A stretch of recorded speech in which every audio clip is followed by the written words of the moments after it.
It all began with a stone, or so the legend says. In ages past, a sentient jewel, enormous and beautiful, banished the darkness.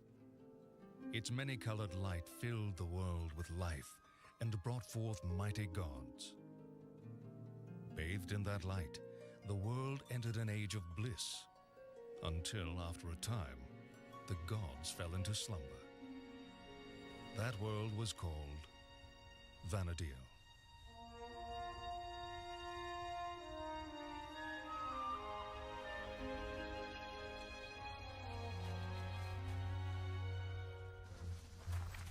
In the 863rd year of the Crystal Era, Vana'diel was in the midst of a great war. Faced with invasion by the Shadow Lord and his hordes of beastmen, the leaders of the enlightened peoples united their forces in desperate alliance. They were the Kingdom of Sandoria, the Republic of Bastu, the Federation of Windurst, and the Grand Duchy of Juno. Together, they struggled for survival in battle after battle as chaos engulfed the land.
Aldo, listen. You've got to climb.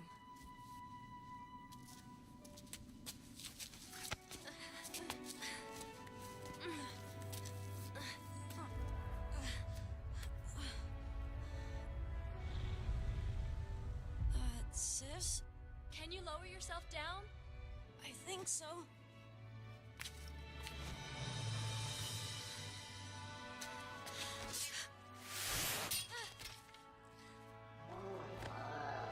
Sis, are you all right?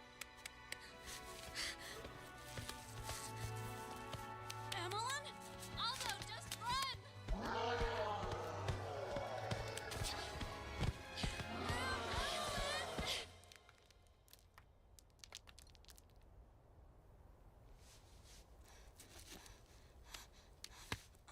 Emmeline?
Yo, yo, welcome, welcome. Welcome, everybody, to episode 221 of The China Show. You know how we always shout out the area codes? 221? Apparently there is no 221 area code Oh, in the US. yeah, well, Shout out to Senegal, the country code. country code, yeah.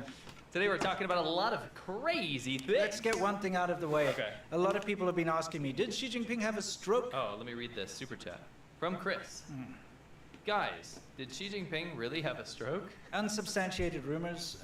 Again, whenever there's an important government meeting in China, there tend to be these weird rumors going around. I don't think he had a stroke. No, I There's would no say proof he had a stroke. The only people saying he had a stroke are people that usually sensationalize things, so I wouldn't Well, put anything behind it. There's a little proof that he didn't. Like showing up and looking completely normal. So Yes. maybe as like a magical miracle doctor. Yes, maybe he just had a stroke of bad luck. Or, You know. understand, like, there's CCP propaganda, which is nonsense, which we try to counter. Yes. There's also stuff on the other side, which is just absolute nonsense as well. We are Absolutely. not that. We are straight down the middle. So, as far as we're concerned, no, he didn't have a stroke. It's unsubstantiated rumors. So, thanks for asking. Let's move on. Yes. Okay, so we got a lot to cover in the show today. I'm sure everybody is curious about the thumbnail. Yes. So, here's the thing. We decided, how about you, in the live chat, put down what animal you think is in that.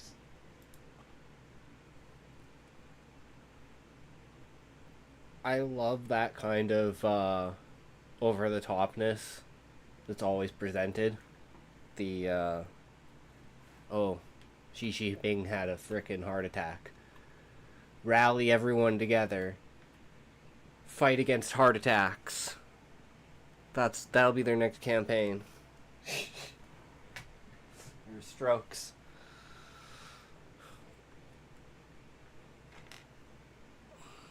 And even if it did happen, they'd never let it be public knowledge. We got some shit things going on here. There we go. That should be better now. Do we have any animal sound bites that can tease it? No, nothing along those lines. We have a frog. Okay. Probably not a frog. Peeing It's on not a frog. But guys, yeah, we could tell you it's not a frog. But Yes. please, go ahead. That's your hint. Yeah, exactly. Put in the chat, what do you think is in that giant vat Yes. of disgusting broth? Because we're going to tell you, and we're going to explain exactly what that's It's all actually not about. soup. Yeah, it's not. You might be also curious as to what's going on in the background here. Well, as we all know, China's been, once again, this is a yearly occurrence, has been dealing with devastating floods. And I gotta say, I don't know about you, but I feel like it gets worse every year. Yeah, definitely. I mean, you could have climate change as part of it. You could also have poor response. You could have crumbling infrastructure, even though it's new. Honestly, I think they never repair the damage by the Yes. time the next floods come. Yeah, it's not enough time. Yeah, and on top of that, the drainage systems are never built correctly. They're never improved. Yeah. So it doesn't drain. So every time there's floods, it just gets worse. Yes. Anyway, as a big part of the flood effort in China, what they like to do is make propaganda to show everybody that they're doing everything to help. And we've constantly shown you fakery surrounding this, right? Like we've shown you where they have like a fire hydrant and they spray water over the people pretending to like, you know, put up sandbags and pretending to help. We've shown you this many times. But we thought that we'd show you something now by jumping into what's new, where we talk about everything that's new with regards to China. And what you're seeing behind us is one of these situations where they're helping people in need in the floods. Let's take a look, shall we?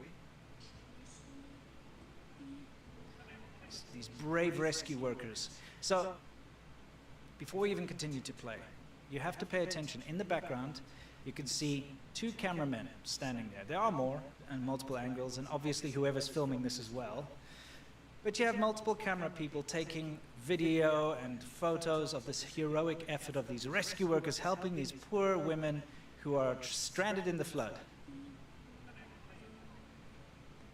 There's only one problem.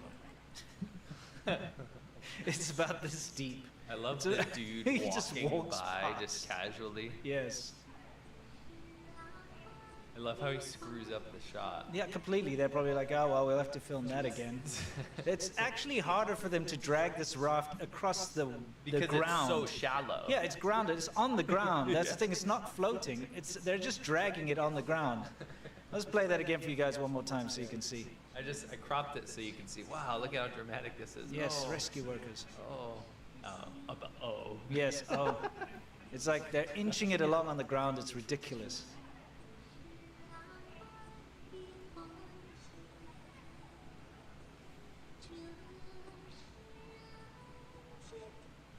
Anyway, this is actually what happens. Have you heard about the Chinese police catch and release program? No. Okay, well maybe you're going to see it in, Sure. in action here. Okay. So, Interesting government policy. Let's yeah, see. yeah, exactly. So what we have here is there's obviously a lot of flooding, as we know. Big old man there. So what you've got here is you've got a struggling old man who's obviously, with great effort, been swept away by the river. He has tied a floating jug to himself, which is actually a very good idea. Yeah, very. It can help him. And he's finally managed to grab onto the edge here. He's been floating down the river. He obviously got swept off a bridge or out of his home or whatever. So you've got two brave Chinese police officers here who are going to help the guy out. Strictly government employees. Yeah, let's see.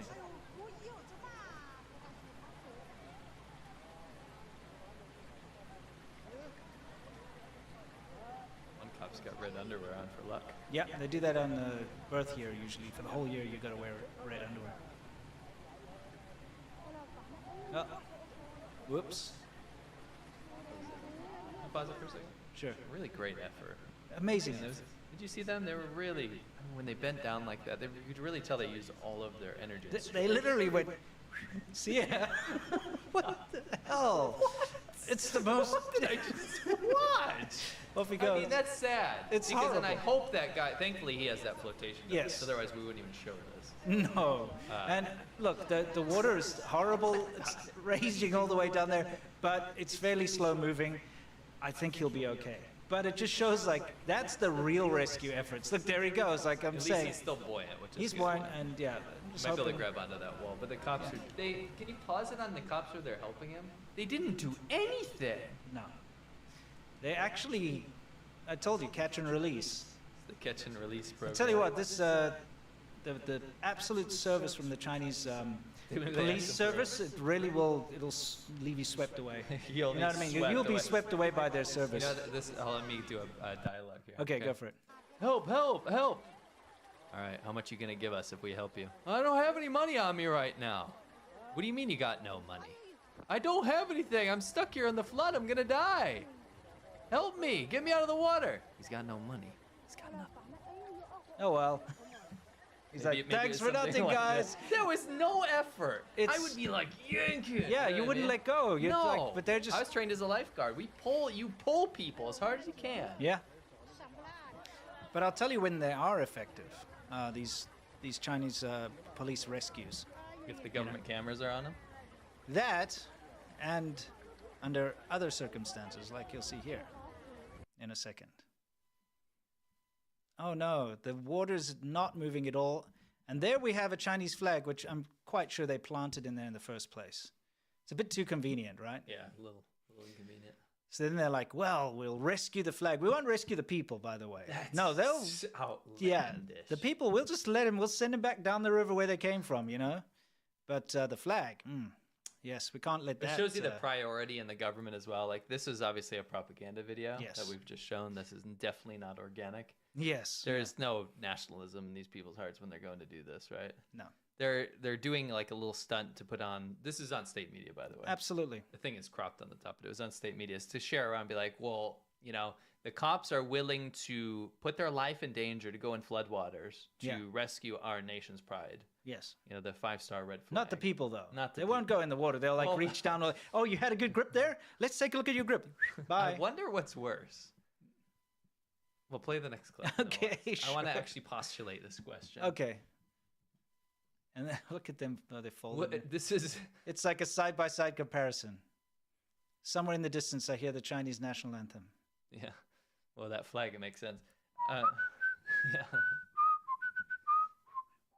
Bye. Gee, Goodbye.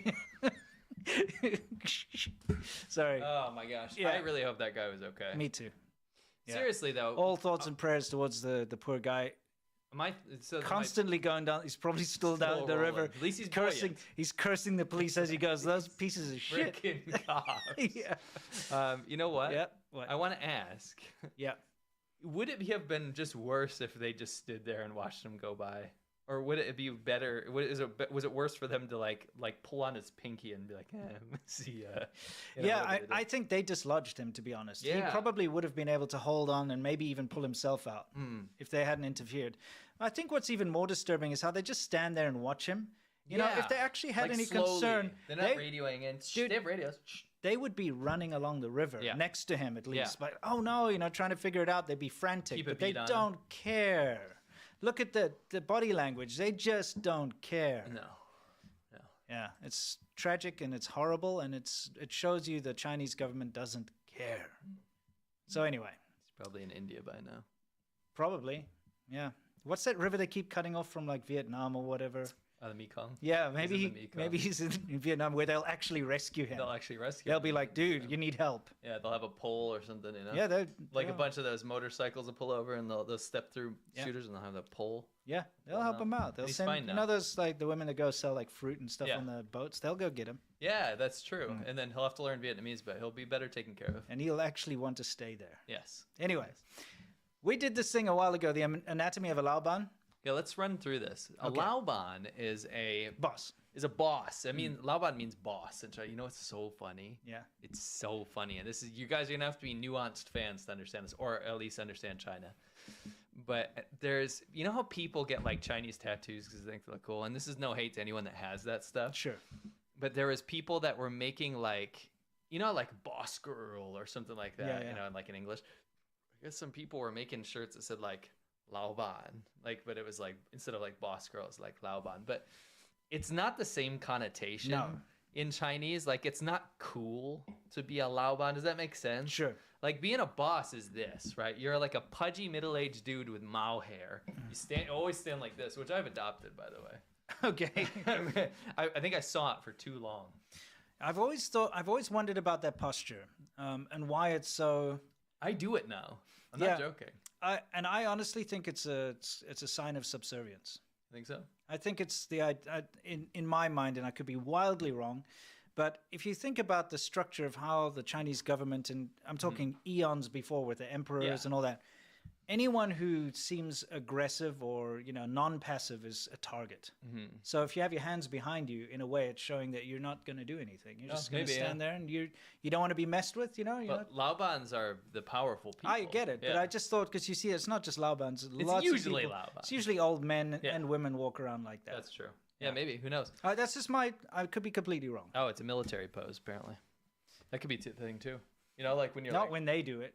Yeah, no, it's not that kind. No, Because it's when the not. military pose, it's all like very Yeah, stiff and this very. is like- No, this is the most lazy way you Yes, could do it. It's that's why I it think is I the do it. most lazy Yeah. way to stand. this in is a how I way. stand now. Yeah. I've adopted it. They have Yeah. cigarettes in their pocket, which Yes. can be relevant. They have their belly sticking out, tucked in shirt, dangling keys. from the Always belt. dangling Always. keys. Yeah. You have what is it? Short sleeve. It's a short sleeve polo shirt. And it's usually like a shiny type Yes, material, like yeah. a cheap, really Laban cheap. shirt. Yes. No yeah. pun intended. Cheap. Cheapy lang. Yeah. A Laoban shirt. You got a high belt, so the pants are always really jacked up. Yes. I think there was a blog about how high Chinese leaders' Yes, pants go at yeah. some point. Poorly fitted pants and then dress sneakers, which are a little cut off there. But Yeah. this is the Laoban. This is the boss, and this is someone that's usually in the government. And when people are dressed like this, not in the government, they want to be in the government. Yeah. Exactly. You know what I mean? Dress for the job you want, not the job you have. Yes. So that shirt that you see is usually of a brand, of one of many brands, but one will be like Peak or something. One will be Cheapy Lang, which Yeah, is Sept like wolves. Sept wolves. That means 7 wolves. Cheapy Lang. I just never understood sept. Sept is 7. Oh, is it like that? I Yeah. thought it was like September wolves, and they cut it down. And the gold September wolves. Yeah, exactly. Anyway, okay, now I get it. Like Anyway. that, wolves, septic wolves. You know what I'm saying? Who knows? Oh, Anyway, I saw the funniest thing about this, Okay. by the way. So you have to understand this Laoban shirt, it could be this brand, it could be one of many brands, but there's very specific, like, very muted colored stripes on them, like Yeah. like a teal and a Yes. and a blue and like a black or a gray, and they kind of fade into each other. They're very not period to any. they look period, like any shirt that's been washed and hung out in the sun to Yeah. dry like 100 times. but new. Yes, That's how yes, they look exactly. like new. and you'll get them, and they'll be like, you know, $1 or $2. But at the same time, you'll get like higher end brands, which these Laobans will get tricked into buying at the airport for like hundreds of dollars. Sure. And they look exactly the same. Exactly the same. Anyway, weirdly enough, this brand also makes cigarettes, right? Yeah.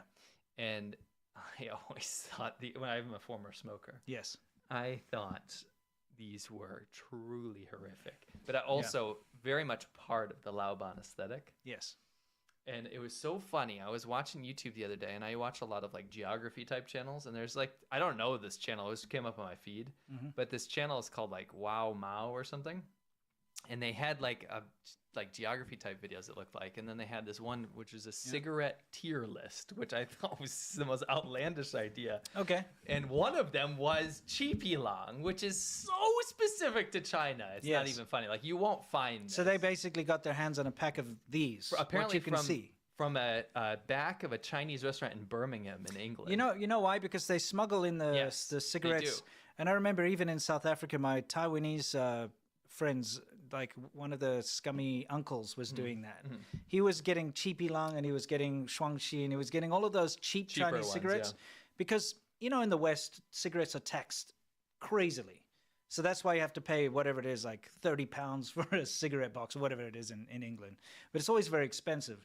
But they get this stuff for a couple of cents, basically, and they bring it over and they get like... Oh, because these Chipilangs in China are less than $1. Yeah, so what they'll do is if like students are going or visiting family or something, they pay them some money to bring back cartons in their bags, and they find all these like gray market ways of bringing it in. Yeah. And then they sell it in the Chinese restaurants and they sell it in the Chinese businesses, right? And that's why you can find these kind of things in Chinese restaurants. Yeah, but Topia said probably fake cigarettes. No, and that's where you're wrong, because they don't need to be fake. In China, the government subsidizes tobacco, and so you even get these like farmer cigarettes, basically. Remember, These are not subsidized, but you get those. dude. Remember, we had a friend who came with us who's a smoker, and we went out on this bender one night, right? And he went to the hotel because he was tired. So we decided we'd play a trick on him. We went into the local supermarket and we bought the cheapest cigarettes. They were like 2 Those RMB. are subsidized cigarettes. Yeah, what is 2 RMB in? It's like cents. Yeah, Like 20 cents. It's like 20 cents for a pack of 30s, right? And Pack of 20, yeah. It was a pack of 20s? Okay. always. Oh, well, I don't know why I think 30s. There must be packs of 30s somewhere. Not in China or in America. All right. Anyway, so back in 20s. So this thing looked all like fancy, had like a golden dragon. It's like Hong Jing Long, remember? Yeah, it was like a red gold dragon. Looked all fancy, but it costs like 30 cents. This shit was sawdust. Yeah, so we... I smelled it. Yeah, when he woke up in the morning, we were like, oh, we met these rich guys and they last night, and they took us out and they gave us like the most premium brand of cigarettes. And so we were like, we didn't smoke, so we gave it to him. So, and he was trying to smoke it, but he was he could see he was struggling. Trying to be polite. He was struggling, but he was like, oh, yeah, it's pretty good. Then we were like, yeah, dude, those are 2 RMB. And he threw them away. He was like, these are just disgusting. They were unsmokable.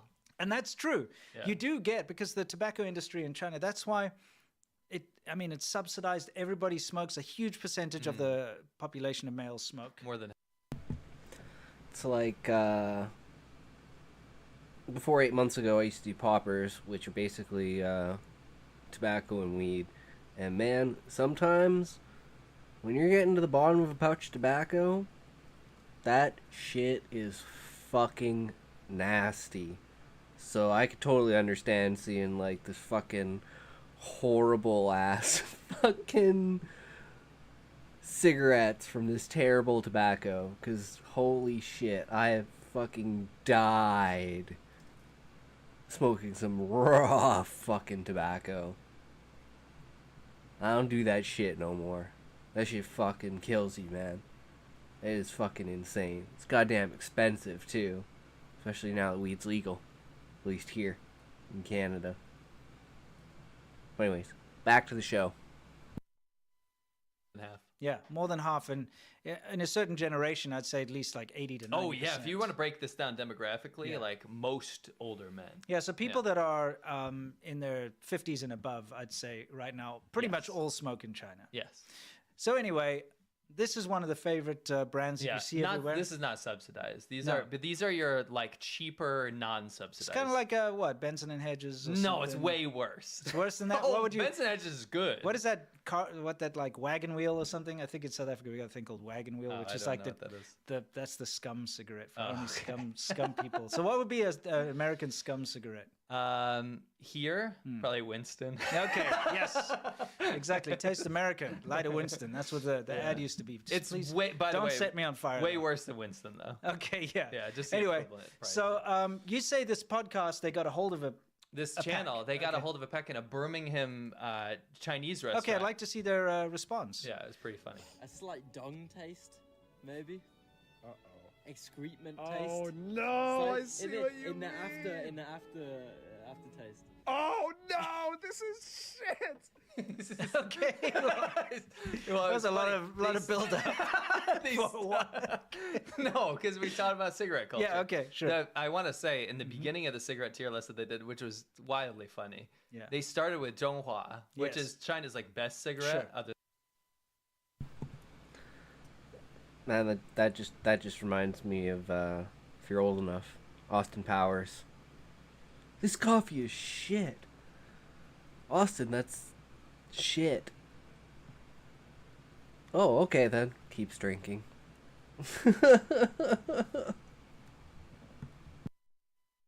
other than like Panda Limited Yeah, stuff. Zhonghua, and they loved it. Zhonghuas are fantastic, by the way. And I don't smoke, by it. Smoking is horrible and sure. disgusting.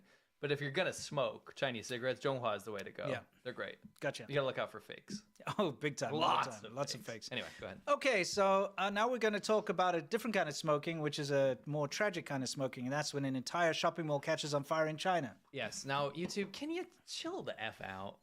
We're not gonna show bodies. We're not gonna show anything like this. But Not we're gonna show anyone in distress. No, but we're gonna show you the fire because it was wild. A Yeah. whole mall complex in Zigong, Sichuan, caught on fire, and this made my heart pound. I'll tell you why, because I have friends in Zigong. Yes. So I had to reach out. Thankfully, they weren't in the mall. I mean, the chances of them being in the mall at that time are quite low in a city with over 1 million people. But still, it's worrying to see this kind of thing. Yeah, I know. It's quite the lantern festival from that area as well, right?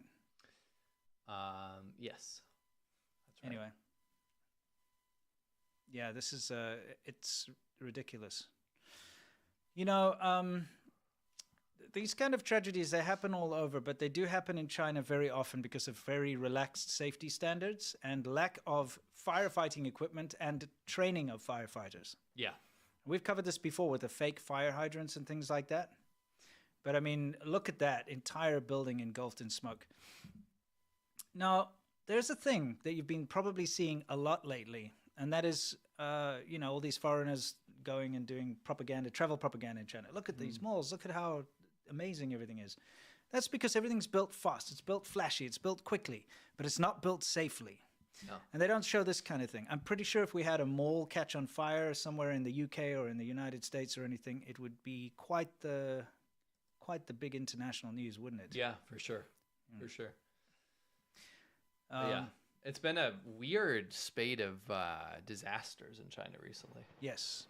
In the same similar type area, what's this? Well, Want to talk about this? Yeah, you mean a smaller kind Yeah. of backwoods area? Yep. This is in Zigui in Hubei. Yeah, it starts with a Z. Yes. Z. So the wild thing about this is it looks like you're looking at some fields terraced on a mountain, as they do in Hubei. You know what I like is, you know, the little X road that's going up there? Yeah. Which is basically the Love this. X road means rural road. Yes. Okay. And it stands for what? Xiaxia Road. So basically like rural countryside road. They're these little concrete things that farmers basically build, I guess, or the local Out of government. like concrete slabs. Yeah.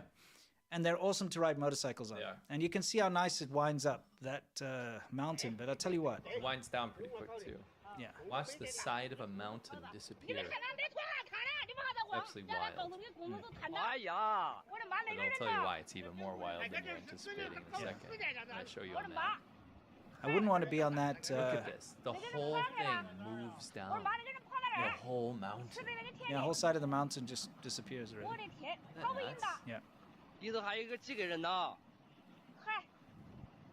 It just disappears. Yeah.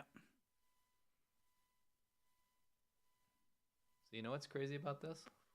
I want to show you where this is on the map. And you guys, even if you're not into geography, this is going to be very important to you. Yeah, this is in the promise. Zugway. Yeah, yeah, exactly. I'm going to zoom in here. Mm-hmm. I want you guys to see. Enhance. Enhance. Let's enhance this image. See the reflection in the eye. Yes. We can You pinpoint move the over to the left. location. Enhance. You see this? Enhance. I want you to pause that right there real quick. What is that? Do you see that line in the river there? That's not. And by the way, I just zoomed into Zugwai where this happened, right? Yeah, so it's somewhere in this little area here. Yes. Do you see that line there? Is that the Three Gorges Dam? That is the Three Gorges Dam. It's not gorgeous, by the way. No, but It's it the is Three Gorges Dam. Yeah, the Three Gorges. Zugwai County is a county in western Hubei Province, People's Republic of China. It is under the administration of the prefecture-level city of Yiqiang and encompasses the easternmost portion of the Yangtze River gorges, including Xilang Gorge. Why don't you zoom in there a little bit more, or at least move around a little bit? Yeah, that is the Three Gorges Dam. Is that the actual Three Gorges Dam, or is it a precursor dam? That is the actual Three Gorges Dam. That's on the Three left Gorges there. Dam. Hmm. See that? Oh, it says Three Gorges Yeah. Dam.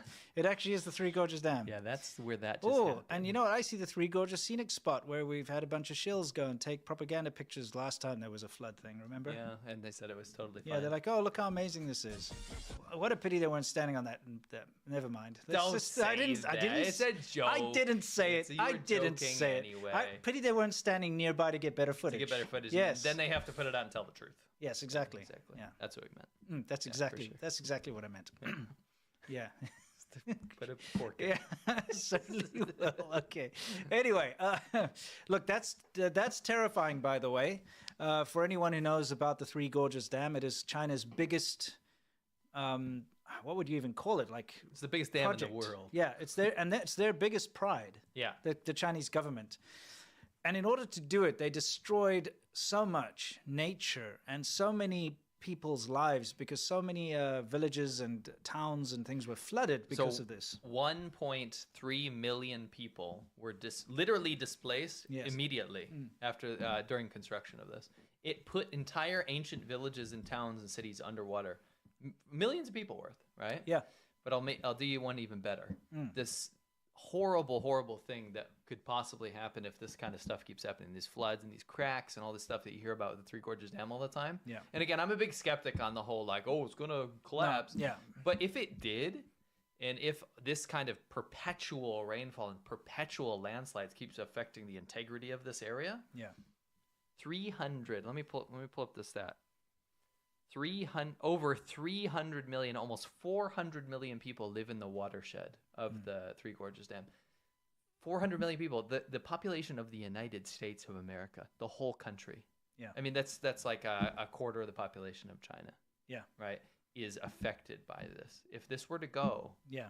it'd be unbelievable devastation. Yeah. You know, absolutely. Ecological collapse and devastation. Yeah. Here's the thing. There are a lot of people, and like you say, China hawks and so on, who keep going on about, hey, the Three Gorges Dam, it's going to collapse, it's going to cause all this. I'm of the opinion that it's such an important thing for the Chinese government that they will ensure that no matter what, they will spend every last cent of the government's money to ensure that it doesn't collapse. I agree. So they're constantly keeping it going up. Even if they have to go put Band-Aids on it, they'll do it. Yeah. You know what I mean? I agree. So I'm of the same opinion. I don't think it'll collapse, but at the same time, seeing these landslides so close to it is very concerning. And seeing the huge amount of floods that China has every year, Yeah. it might actually just barrel out of their control. Yeah. At the end of the day, you can't control the weather, even though China tries with all its cloud seeding and stuff. You cannot actually control the weather. Well, Mao, a lot of current China policy, people don't understand this, but current China policy is because of Chairman Mao's kind of ideology. Yeah. Because remember, the whole, crux of how China was built and their current political situation was Mao's writings, right? Yeah. And Mao was obsessed with controlling nature. He hated nature so much, and that's partially why China is very ugly now. Yeah. Is that a lot of the beauty has been industrialized and also just destroyed on purpose so that a road or a bridge or a dam, he was obsessed with dams and bridges. Yeah.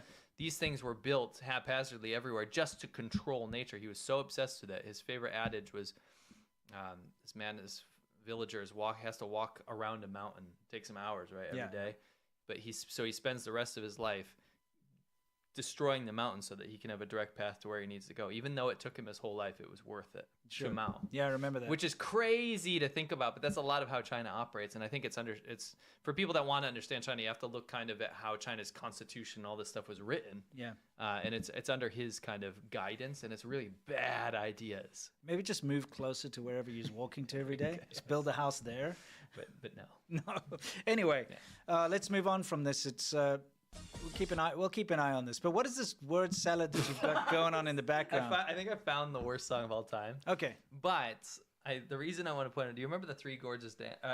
Gorgeous Dam, the two sessions. So it's got a number, 5-year plan, 5-year plan. gang of 4. Yes. You know what I mean? Anyway, where is it? This one.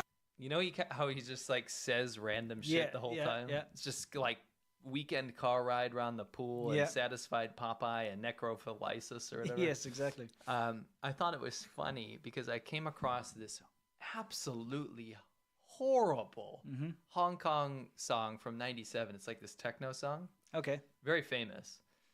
Because I'll tell you why. There's a meme in China right now. Well, it's actually been for the past year. People say "Wame K," and I was like wondering why. And they do this dumb dance, and they say "Wame K," and I was like, "What is that?" I couldn't figure out where it was from, and no one could explain it properly. And I'm looking it up, and it turns out it's from the background of this song, which was very popular. It's Cantonese song. It was popular in China, but there's an English rap part of it. Good. Which I thought was hilarious. So let's take a look at it, okay? I'll get us out of here. What does it say? Are we going to read this out or what? You'll be able to understand it's in English. All right.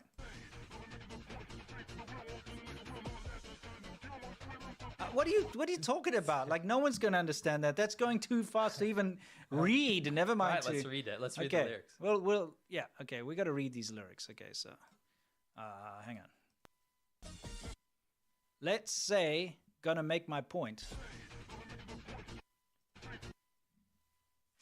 Put your face to the real. What does that mean? Not walking like a wheel.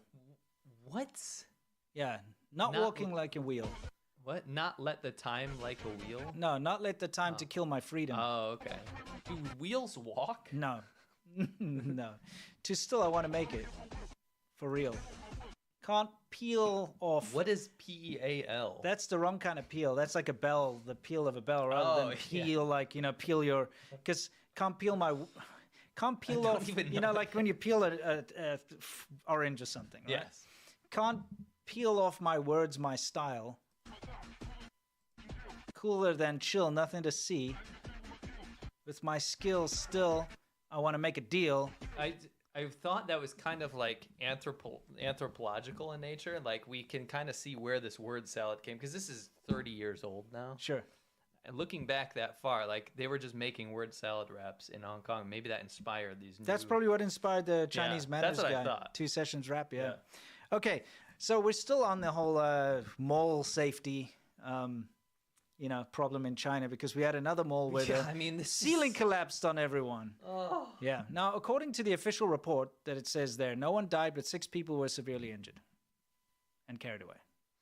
And I feel like if the mall ceiling, again, you can take a look at this, guys, and there's a reason why we're showing you this, and the reason is, look at how fancy that mall is, okay? Look, it's fancy. Look at the neon lights. Look at all the nice decor. I'm not trying to be facetious here. I'm being serious. If you look at the way it's set up to look modern and nice and clean, and that would make a fantastic propaganda video to walk through before the ceiling collapses on you. See what I'm getting here? It doesn't matter how flashy and nice it looks, okay? If it's going to fall on your head, it doesn't matter, right? This is the kind of stuff that you don't get a feeling of unless you see it happen in China, because you wouldn't know this is going to collapse on your head. And then you suddenly, like, all of your illusions about this advanced, amazing. China's not advanced, and this is something I keep trying to tell people. China cannot even get basic safety standards right. No. China cannot get basic food safety standards right. China cannot the world leader. Yeah, China cannot get the basics of basic things right. Firefighting equipment, training for firefighters, actual like fire hoses that are not fake, and fire Fire hydrants hydrants, that yeah. are fake. China cannot get the basics right. So if they can't get the basic safety standards when it comes to construction and stuff right, why are people saying that they're advanced? Why are they contracting Chinese government companies to build their stuff in their own country? Yeah. That's wild to me. But it's every single time you turn on social media or the news, you see something about, Yeah. look at China's AI, robotics, their chips and all this. 3,000 years ahead. All this nonsense that you see, and it's only ever accompanied by like LEDs on buildings at night. Yeah. Anyone could do that. Okay, I can go to my house now and put up a bunch of LEDs, wait for nighttime, and get a really nice night drone Yes, shot going true. over my house in the middle of rural Pennsylvania, and put some lights in the trees and stuff, and say like super futuristic farm invents AI technology. Yeah, you know what I'm could. saying? It would be better than Yeah, what we and see. you know what? It's easy to do. But if it's just garbage like this that falls apart and it's just flashy on the outside but rotten on the inside, Yeah.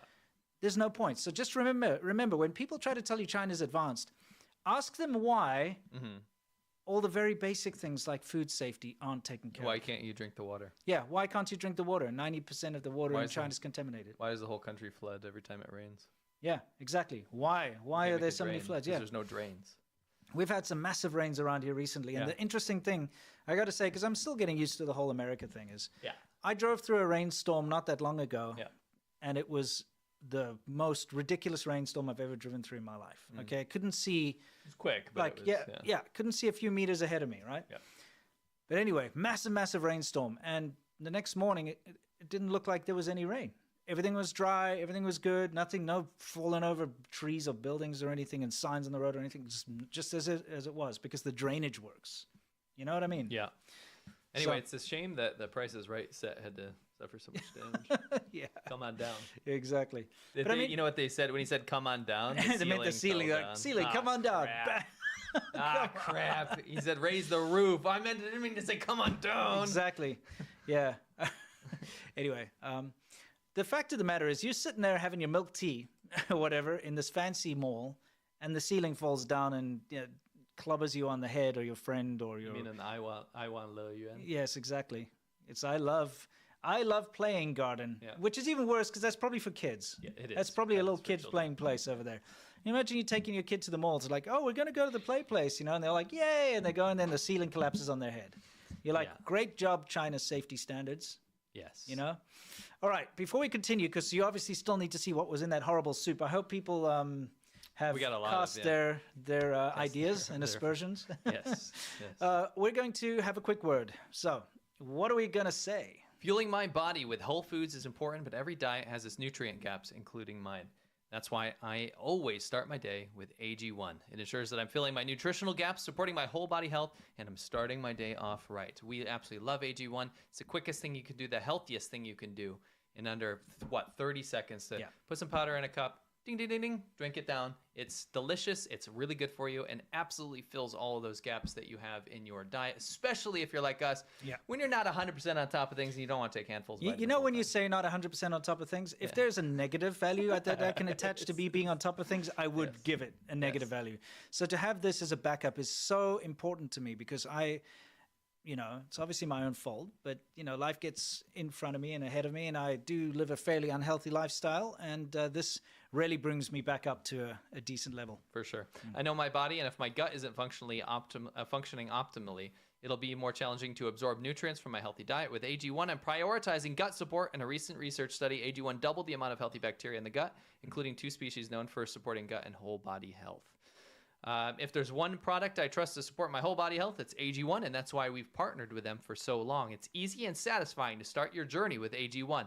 Try AG1 and get a free 1-year supply of D3, K2, and 5 free AG1 travel packs with your first purchase at drinkag1.com/ADV. That's drinkag1.com/ADV. Check it out.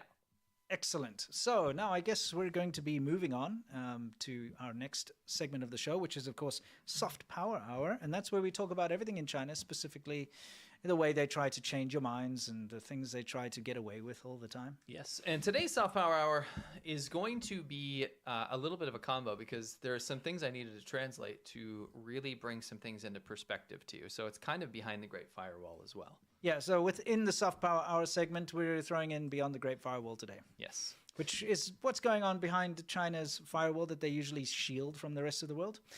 And what are we looking at here? Because this looks so boring. I want to just go become an accountant or something. I can promise you that it's not. You sure? I can promise you. I know it's a bit small on the screen. so Yeah, you looking can't at that, I feel like I need a calculator or something. Yeah. And a pocket protector If and you some squint, pens. you can actually read it and see that it's interesting. It Yes. is very far away from us right now. Yeah. This is called the 2024 Misery Ranking Grand Slam. And I'll tell you, Grand Slam. Yes. It's called the Grand Slam? Yes. And Now I'll it's tell you- interesting. I'll tell you why this is I better get a interesting. colorful see-through calculator with those Yes. like neon buttons Yes, on it. you should. I'll tell you why this is interesting. Okay. This post went viral in China. So viral to the point where usually the Chinese government will take a post and just wipe it from the earth.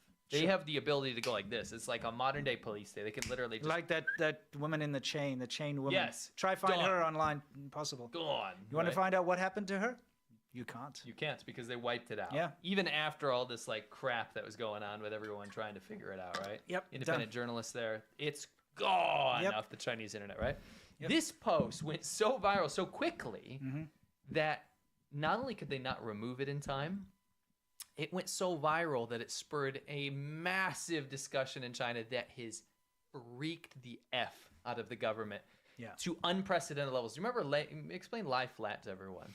That was when everybody was giving up. Well, there was this idea that it's too difficult to actually make it and become successful in modern Chinese society, that it's better to just do as little as possible and just float by. Yes. And they didn't like that. No. They didn't like that at all. So they tried their best to kind of change that whole thing and get rid of it. So this is bigger than that, Yeah. which is crazy because that was like a crazy phenomenon the government was like really upset about. They're like, the economy is going to go away if everyone starts giving up. Yeah, Right. if the young people that are supposed to be entering the workforce Yeah. are just coasting by and living off their meager amount of allowance from their parents or something and Right. chilling out and lying out in the shade in the park on their phone all day. Right. You know? Because that's all the ambition's gone, right? Yeah. So go to the next slide. And then It's you like, can see it why in English. bother type thing. Yeah, it's like, why bother? This is now become a new catchphrase in China, and it's called the garbage time of history. And it was spurred on by this. So Okay. basically, this person made this kind of ranking system about like what are your physical attributes or what are your talents and what you can do in this economy. Sure. Right? And in China, remember, you're supposed to the world's your oyster, right? The economy's doing great. We're going to lead the world, not like sluggish America, like America's in decline. We're going to take over. Sure. This person put the bitter truth out there. Yeah. And it took off like wildfire. Right? Yes. So it says, if you have good physical strength and a strong body, you can participate in a triathlon. What are your options?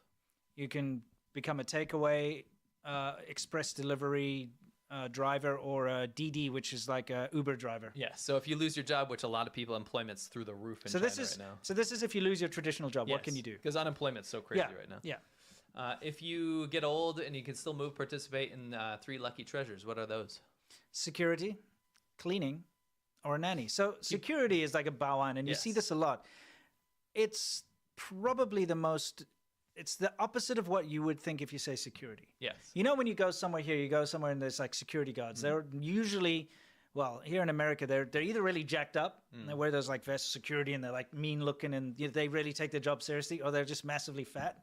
But it doesn't matter. But they They're also still- take their job They take their seriously. job seriously. They just. They have a tactical I'm not knife. worried about them. Let's put it this way: if I were to do something like I walk into a shopping mall and a Price Chopper or something, and there's like a grape there, and I Right. like eat it in front of them, and they try to chase me, Sure. I'm good. I can actually just walk.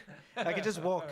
But the thing is, it's security is they're there to enforce security. Right. That's what I'm saying. Yes.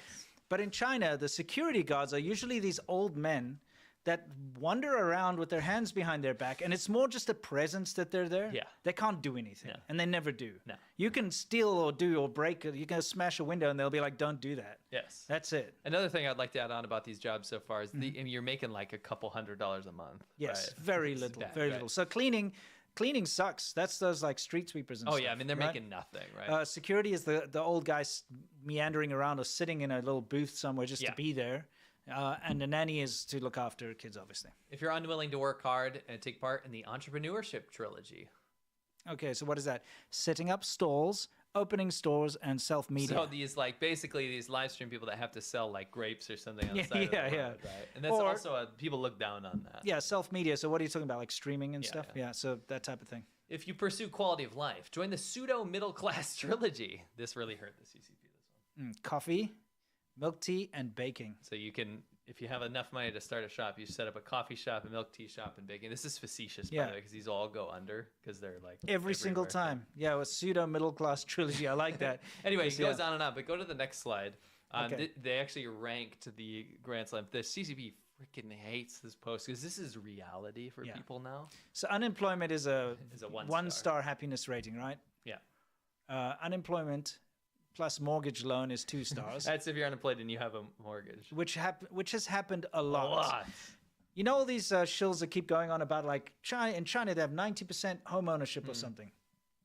0%. We've already Yes. told everyone no one can There's own none. a home. No.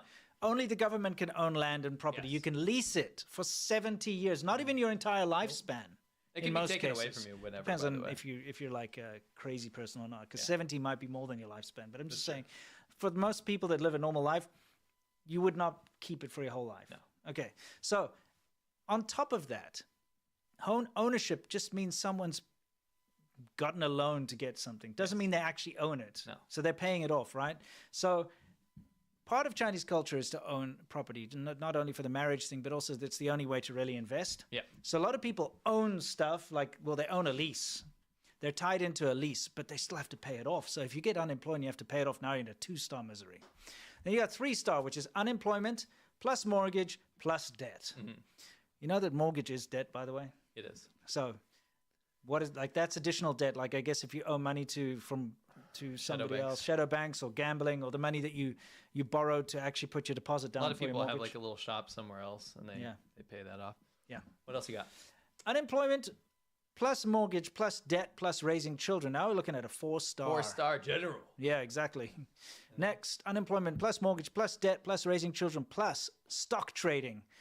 Yes. Now, that's one thing in China that remember when I predicted the stock market crash like Yeah, you did. 2 weeks or something You did, before in yeah. China, a massive one? Yeah. I was like, guys, stop, because the cleaning ladies and things were doing stock market That's things when on it's their a bad phones. sign. Yeah, it was bad. And then it did. It was massive. People horrible. were jumping off buildings. It was Yeah, terrible. it's crazy. Anyway, the stock market is very bad to invest in China. Okay, so that's why it's now you got a 5-star. Remember, unemployment plus mortgage plus debt plus raising children plus stock trading plus illness. Yeah, now you're really Now we're at a messed up. 6-star general. Guys, if you've ever had to deal with the hospitals in China, you will know that it's not like most other places. Oh my you have to gosh. pay before they even see you. Yep. You have to line up, Yep. or if you're too sick, you have to get someone else to line up for you Yep, to pay pay money. to get a little medical book to say you can go see the doctor, and then it's very expensive. People don't understand how expensive it is. The government doesn't pay for your medical. It's supposed to be a socialist, communist, whatever. Not when it comes to Not free. medication. Not free. You have to pay for it. And if you compare the price of paying for like fixing a broken leg or something in China compared to say the US, yeah, it's cheaper. Yeah. But people earn so little in China that it's the a big deal. same or more. Yeah. Any Yeah. major surgery or like cancer treatment stuff in China is outlandishly expensive. Yeah, and you get skewed because if you live in China and you go get treated for a cold or something, it's really cheap. Really cheap, yeah. Because they give you some generic drug and it's very cheap to get Or it. Chinese medicine. Yeah, Chinese medicine. And it ends up costing you like $10, $20 or Yeah. something. You're like, wow, this is so cheap. Oh, well, just try get something serious done and you'll Yeah. see it's really expensive. Yeah. Next, we've got unemployment plus mortgage plus debt plus raising children plus stock trading plus illness plus house failure. Are we talking about the rotten tail type stuff? So a lot of people, they take out a mortgage on a property, right? And it doesn't get finished. So now you're in debt, you're paying this mortgage, and then the construction company either goes bankrupt and doesn't finish the project, or they keep kicking the can down the road and they refuse to do it, or if they do finish the building, it's such poor quality and crap. So you basically have a mortgage and debt for something that doesn't exist. Yep. And isn't it so stupid, by the way? You know, you get a 70-year lease, 70-year. But I know people who bought properties, and the lease is based on when the construction company got the lease for the land. So they bought properties that only have like 40 years left. So when they bought it, they're only getting 40 years. How about when the government just decides they want that area and then the houses go away anyway? Yeah, of Remember, course. we were in a village where that was what happened. Yes, You know what I exactly. mean? So imagine that. Imagine you go ahead and you're like, yes, I'm going to invest in this. They're making this new project. Yes, there's only 40 years left on the land. You pay for it. You get into debt. You start this mortgage. And then they drag out the construction process for another 5 years. So now it's only 35 years. If you move in, you'll only have 35 years left on your lease anyway. But then something goes wrong and it gets held in limbo and they don't finish the project and all this. This is what they're talking about house failure here. Yeah. So now the 8th star is unemployment, mortgage, negative price, whatever that is, raising a baby. I guess Negative price is debt. debt, It's just a bad negative price. translation. It's a very interesting way to say debt. Yes, exactly. Raising a baby, stock trading, illness, house in ruins, and Maotai village. What is Maotai village? What that actually means, that's a bad translation. Maotai, people are hoarding Maotai because there's nothing to invest in anymore. So people are have these like harems of Maotai. Okay, basically. Maotai is alcohol, by the way. Yes, it's very baijiu. famous, very famous baijiu, yeah. So that's the top. The top. 8-star general of the Misery Grand Slam. And I've been hearing this go around for a while. Oh, this now. is massive right now. So what this did is there was a famous comment in this post, right? And it was someone on Xiaohongshu, which is a Little Red Book. Yeah. It's an app. What's this? Is this related? Yeah. Okay. I'll explain in a second. Yeah. Some people say that history has garbage time. This quote spurred an entire internet revolution in China because what garbage time is at the end of a basketball game when it's already kind of, you already know who's going to win or whatever. So if you've got one team's got like 50 points, the other one's got 0. Yeah. But there's only 2 minutes left. You're not going to catch up. Yeah, no one can catch. It's impossible. Yeah, that's called garbage time. Okay. It means it's meaningless, right? If you want to use this in an analogy for like Chinese society, it means that why put in the effort? Why do all this stuff? Because we're in garbage time now. Sure. Insinuating that the current political situation in China has put people into garbage time, meaning that there's no way to get out of this slump. Like the country is portraying propaganda like it's all rosy in China when it's not. We know it's not, right? Yeah. And this is what happened. People started to attribute this and misattribute this. You can go to the next. We'll come back to this. This is just a great article about it. Okay. In Chinese, you can probably translate it in Google or something. They're misattributing this whole like history in garbage time to this guy, Ludwig von Mises. Okay. He was an Austrian free market economist, and the reason that they're Does he come from a long line of mice? I don't know. I am von the Mises. There's a reason they're doing this. His whole the crux of his philosophy was that the more a government dips their fingers into the economy or tries to control the economy, the more failure the country will go through, the more problems the country will have. So it's best, you can have an authoritarian dictatorship or whatever. He doesn't say this, but like the idea in China is you can have authoritarian dictatorship. You gotta let people make their own money. You gotta let people run the economy and have businesses and things like this, right? Yeah, so you can provide stability, but let the people generate their own income. Yes. Don't meddle with that too No much. intergovernment intervention in the economy. You can imagine the Chinese government isn't too keen on seeing this guy being quoted in these viral posts with hundreds of millions of people looking at them. No. It's nuts, right? They don't like it. They hate this. So what happened was there's an author for the Economic Observers, Ma Xiangyang, right? Mm-hmm.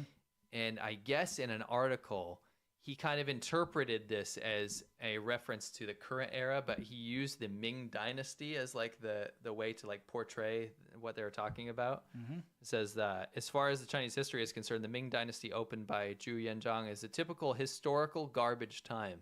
He started his empire with Empire Dream with severe punishments and harsh laws and wanted to protect the family's name for generations.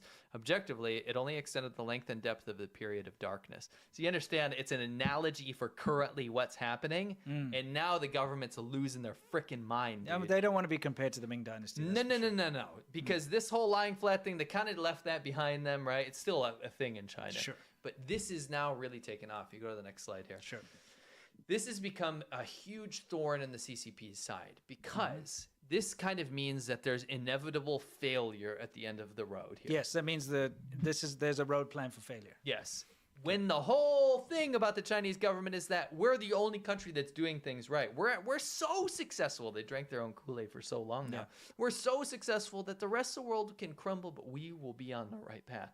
Chinese people look around, they say, well, my neighbor's shop just closed. I'm in massive debt. My house wasn't finished. I'm in debt to the property company. Yeah. My son just got out of college and makes 2,000 or 3,000 RMB a month with a master's degree. And suffering from a respiratory illness because of the factories nearby. And the pollution and stuff, right? Mm-hmm. And you look around and all of a sudden it doesn't matter what the propaganda says anymore. Sure. And I think I love this sentiment going viral in China because it really humanizes what's happening. I think a lot of us can look at the propaganda and say, "Oh, well, screw the Chinese government, it's bad, whatever." But you know, I think as a casual observer of China, you'll forget that people have to live there, right? Hundreds of millions, a billion plus people have to live there, right? Sure.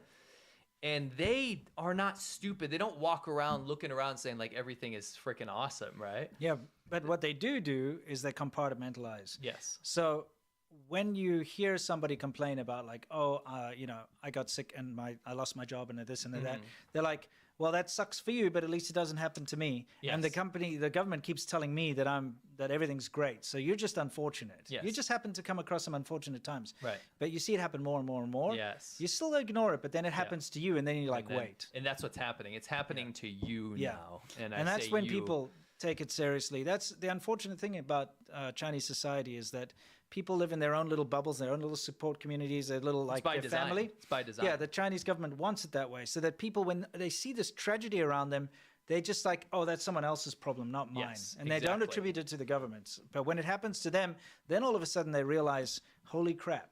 I want to quote the Chinese government here, okay? Okay. Because they are, like I said, it got so viral, it got so out of control that they can't, not only can they not censor it, they have to like combat it now. Yeah. So this is from Renmin University, right? Yeah. A closer look at, this is talking about the garbage history, right? Garbage time, yeah. A closer look at this pseudo word reveals that it is more dangerous than the lying flat theory in recent years. It completely denies China's current development situation and attempts to create public expectations that the country will eventually fail, right? And it keeps going. They even put out an article in the Beijing Daily, said, "History's garbage time, true or false?" Now, it's wild to see state media even using this headline. Yes. Right? This is unprecedented. It's because it's spread too much. It is too much. Yeah. Is there any garbage time in our history? This is a false proposition that is not worth refuting. There's a 3,000 character piece, by the 3,000 word piece. Wow. It's not worth refuting, but I'll make a 3,000 word Tell me you don't care refutation. without telling me you exactly. don't care. Yeah. History's garbage time, true or false? An advocacy and incitement with ulterior motives. It goes on and on to talk about this Mises theory about government intervention. They're going on about how this is nonsense. Just like all these mice sitting around making up a theory. I'm sorry. I don't know why. This is Mises thing. I'll say Mises. Maybe it's Okay. Mises.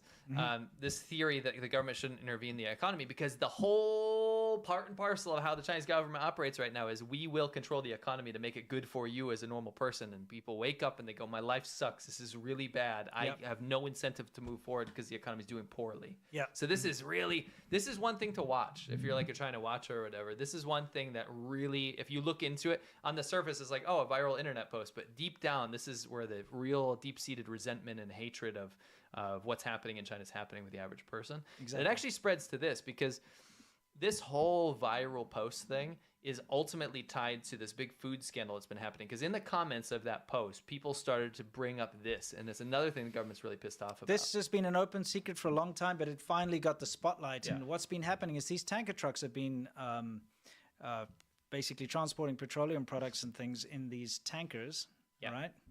Which you can chemicals see. too. Yeah, absolutely. Petroleum products, chemicals. Okay.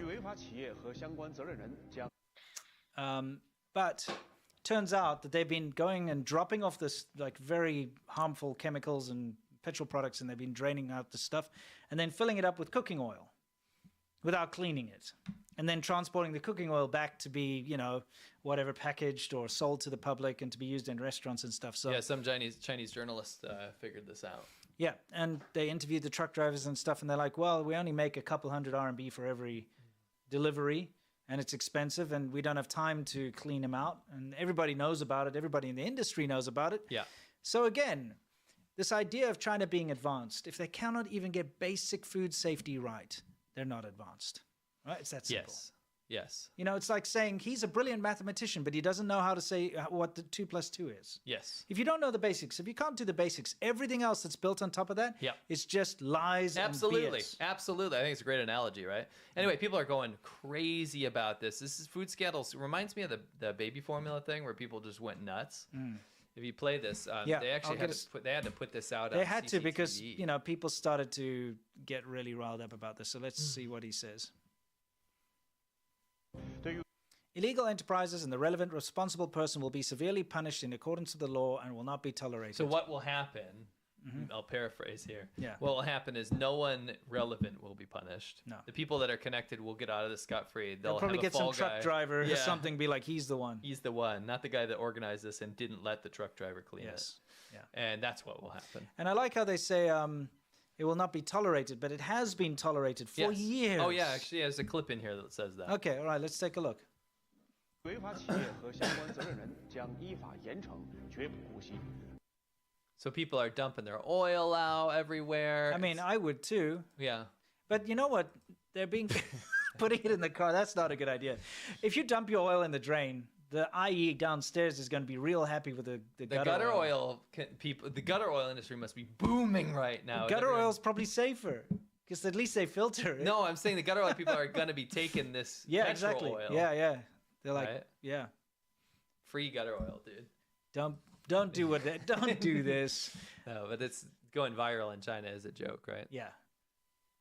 But yeah, there's this oil situation is going nuts. I saw this daughter. She's asking her mom. She's like, "Why do we keep just using lard instead of oil?" She's like, "We can't use oil anymore. It's gotten like the." Here's the deal: people panic about something. This might be a huge issue, right? Yeah. Can you pause it there? Sure. This might be a huge issue, and it probably is a huge issue. But does this mean that every oil is contaminated in China? Probably not, right? No. But the way China works, never is know, that- though. You never know. But the way that China works is that the government keeps everyone so closed off with blinders on all the time. And you're only allowed to see the state's view of everything, that when something leaks out, of course it's big news. They want you to react big to nationalism, to patriotism and things like this, right? National endeavors for, uniting the country or something. But then when something leaks out like this, people have an appropriate response. They're like, what's going on, right? Yeah, look, and I've got to tell you, it's serious. And some people might be wondering, why is oil such a big deal in China? That's because everybody uses oil. Yes. You don't get ovens in China. No. It's kind of a weird thing, okay? You know, an oven. A lot of people use an oven. You can bake bread or you throw a pizza in the oven or whatever. They don't exist gotta have a in kaoxiang, dude. China. Yeah, they don't exist in China. they don't. No apartment I ever rented had an Nope. oven in it. Nope. No house has an oven in Nope. it. It's a Western idea. It's a foreign idea. Yes. Everything is cooked on like a stovetop. You know, you get these, it's either gas powered or Yeah, electric yeah. cooker, like a cooktop, whatever you want to call it.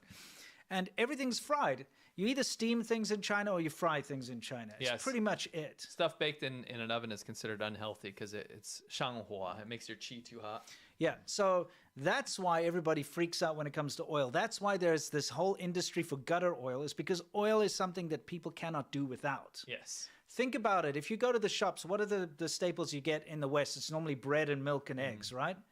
So in China, they don't have milk and bread. They throw that out the window. It's oil and rice. Oil and rice. That's a and staple. vegetables type thing. You know, that's it. So when you go to the shop and you have your shopping list, it's got oil on it. Mm-hmm. Okay, everybody has oil. It's the same as milk and bread in the West. Yes. It's such an important part of living in China. Yep. So when you find out that the oil that you've been buying has probably been in a tanker with like petroleum, chemicals and never washed, you're probably like, what the hell? Yeah, so the reason, though, this has political implications is that apparently some really high up dude in the CCP said something like, if the nation can't provide food safety for its citizens, it didn't say that, I don't know if this is in response to this, I think this is separate. Yeah. If the nation can't, or if the government can't provide food safety for the nation, then they have no right to govern. Yeah. And so people started using, remember that viral post we just... Yeah. People were posting that in response to that with this story. So then it kind of all caught on with this garbage time in history. It's like, well, our economy sucks. We're losing our jobs. Everything's bad. Stock market, blah, blah, all this kind of stuff. And this food scandal's happening. We can't trust our government to provide food safety for us. Correct. This is a dirty storm. It is. It's bad. It's very bad. Yeah. So this has been a massive food scandal. But here's another thing that has come to light recently. Food scandals are very common in China. Yes. And especially if you go down to the more sort of rural local areas, I mean, that's the thing. China's a big country. You go to any little small town or any small city or something, and you're eating the food there. It doesn't matter if it's from the street or the supermarkets or whatever. You have no idea where that comes from. There's no proper regulatory body in China to keep an eye on everything. And even if there is, it's always bribed away and so on. So this woman's walking around in this area, and she came across this farm, this outdoor factory processing chickens. It's called a black processing plant. And Okay. what that means, black means unregulated. Yes. So this is where chickens are being prepared to be sold. Okay, so they're being defeathered and they're being sort of red-skinned. But the thing is, you don't know anything about these chickens. Did they die of disease? Are they remnants of the floods that killed them all? And Dead meat, as we call it. Yeah. In China was a huge problem. They were using what, frozen reserves from the World War 70s II. or No, something? World Oh, it War was from II. World War II. They were buying, you know, back in World War II, they stored a bunch of meat in like, I don't know where, in like frozen mountain areas and stuff, you know, as reserves for food in Europe and stuff, because obviously you're at war, you need extra reserves. So all these things have been sitting there for decades, and then they were like, we got to get rid of this. But China bought it up, and the people were actually selling it in China. Yes. Meat from the 40s. Yes. I'm like, you can look it up. We're not making that up. Anyway, so they came across this, and they noticed that the workers looked really scabby and gross. And they were like, what's going on here, guys? And you can see how they're preparing these poor dead chickens. And just, they got this like, what would you even call this? Like a freaking pond liner with some bricks. It's the most cursed and forbidden soup I've ever seen in my life. It's disgusting. And by the way, if you guys think it's disgusting, please like the stream. It's Yeah. completely free to do so. Click the like button. We'd love your support. Yeah, we would. But I just love the random brickage, you know? Yeah, I like the bricks holding the tarp down. yeah, It's exactly. chicken. It's cursed chicken soup broth brine in a tarp Yes. with bricks. And that disgusting red bucket full of the congealed blood remains of bits and pieces over there. Now, imagine taking a big gulp of that. So we had a night. Actually, let's examine further. Okay, Let's all right. enhance the image. Enhance. Okay, yeah. I mean, pause that. Okay. I like how they've got, by the way, if I get us out of here, now we know the origin of the bricks. Yes. Okay, they've got this little beer crate thing here, which has got the bricks, which they probably scavenged from a wall nearby, and they brought it along It's to the Great like, Wall of China, yeah, exactly. So they put these bricks and they bring them over to like line the tarp so that it doesn't fly off in the wind. Yes. You got some random chickens that are hanging out on the bricks on the tarp over there that haven't been thrown into the brine yet. Yes. Whatever this disgusting mixture is. That is truly disgusting. Yes. Because you know that's full of guts and bacteria. Dude, that's COVID-24. I'm sorry. Yeah, that is. In there? Yeah. Yeah. You don't need any sort of virology expert to understand that you probably don't want to be messing around with that avian mess. No. That is truly awful. It's disgusting. Do you think this is what's going to go into chicken in a bag, the gas station snack in China? Oh, yes. Absolutely. So in China, you get these like gelatinized chicken pieces in a vacuum sealed bag that have maggots in them sometimes. you know where this is going to? Where? This is going to the street food in Chongqing or in like or in big cities. these big places where all these shills are going like, wow, Yeah, China. You know what that reminds me of? Gas station egg salad. Good old Futurama. Them's the good times. It's so amazing and safe. The street food's so delicious. They're eating this. Yeah, Shanghai. Yeah, You know? they're just like, look at this beautiful, wonderful seafood. And they have like that rotisserie chicken stuff or whatever. This is They it. probably say something like it's, I don't know. There's probably Oh, some- yeah, they probably say, you know they say that. Yeah. Oh, that's so gross. That is Shills be truly- sucking on this stuff, man. Shills, this is actually... You know when what's they go to the crazy? Hotan night market in Xinjiang? Yeah. You wonder where those chickens come from that you're eating? This is where it comes Do you from. know what's crazy? There's actually What? a factual documentary that I just watched. It's probably on like one of the streaming services. It's like, what do shills eat? Mm-hmm. And it actually had a pie chart. And actually like 93% of the shill diet is that. It's actually... Yeah, that's and their you know when they diet. drink the like whatever bubble milk tea, It's they actually use that that water. broth. Yeah, they add sugar and colorant. This is shill soup, dude. Yeah, exactly. They actually, you know what? I actually caught a shill the other day doing this. Yeah. Yeah, someone sent me some footage. You just take a big gulp Slurpee Yes. cup and you fill it up with that. You know. You know, one of them, they're all bald, right? Yeah, Anyway, yeah, They're walking yeah. around trying to find, you know, they're hungry. Yeah. And I caught one on camera actually taking a cup. He just walked by. Well, he didn't even pay. He just went like this. Just like walked that. away like Oh, that. nice. Had a little nip. No, you I know. did, yeah, This yeah. is shill soup. Shill soup.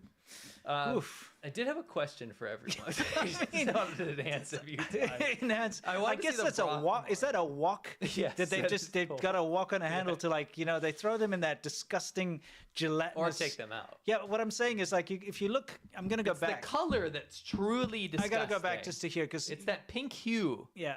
Take a look at what's going on. Yeah, let's paint a picture. They're boiling. It looks like they're boiling the feathers off the They are. chickens in That's what that, like in a boiled broth thing, right? And they got a little metal thing there. No enhance. And they like take the featherless chicken where it's all boiled off into that disgusting gelatinous, you know, that bucket of blood over there, right? So they throw in the bucket of blood. Then they take, you can see the wok thing in action. Can you see it up there?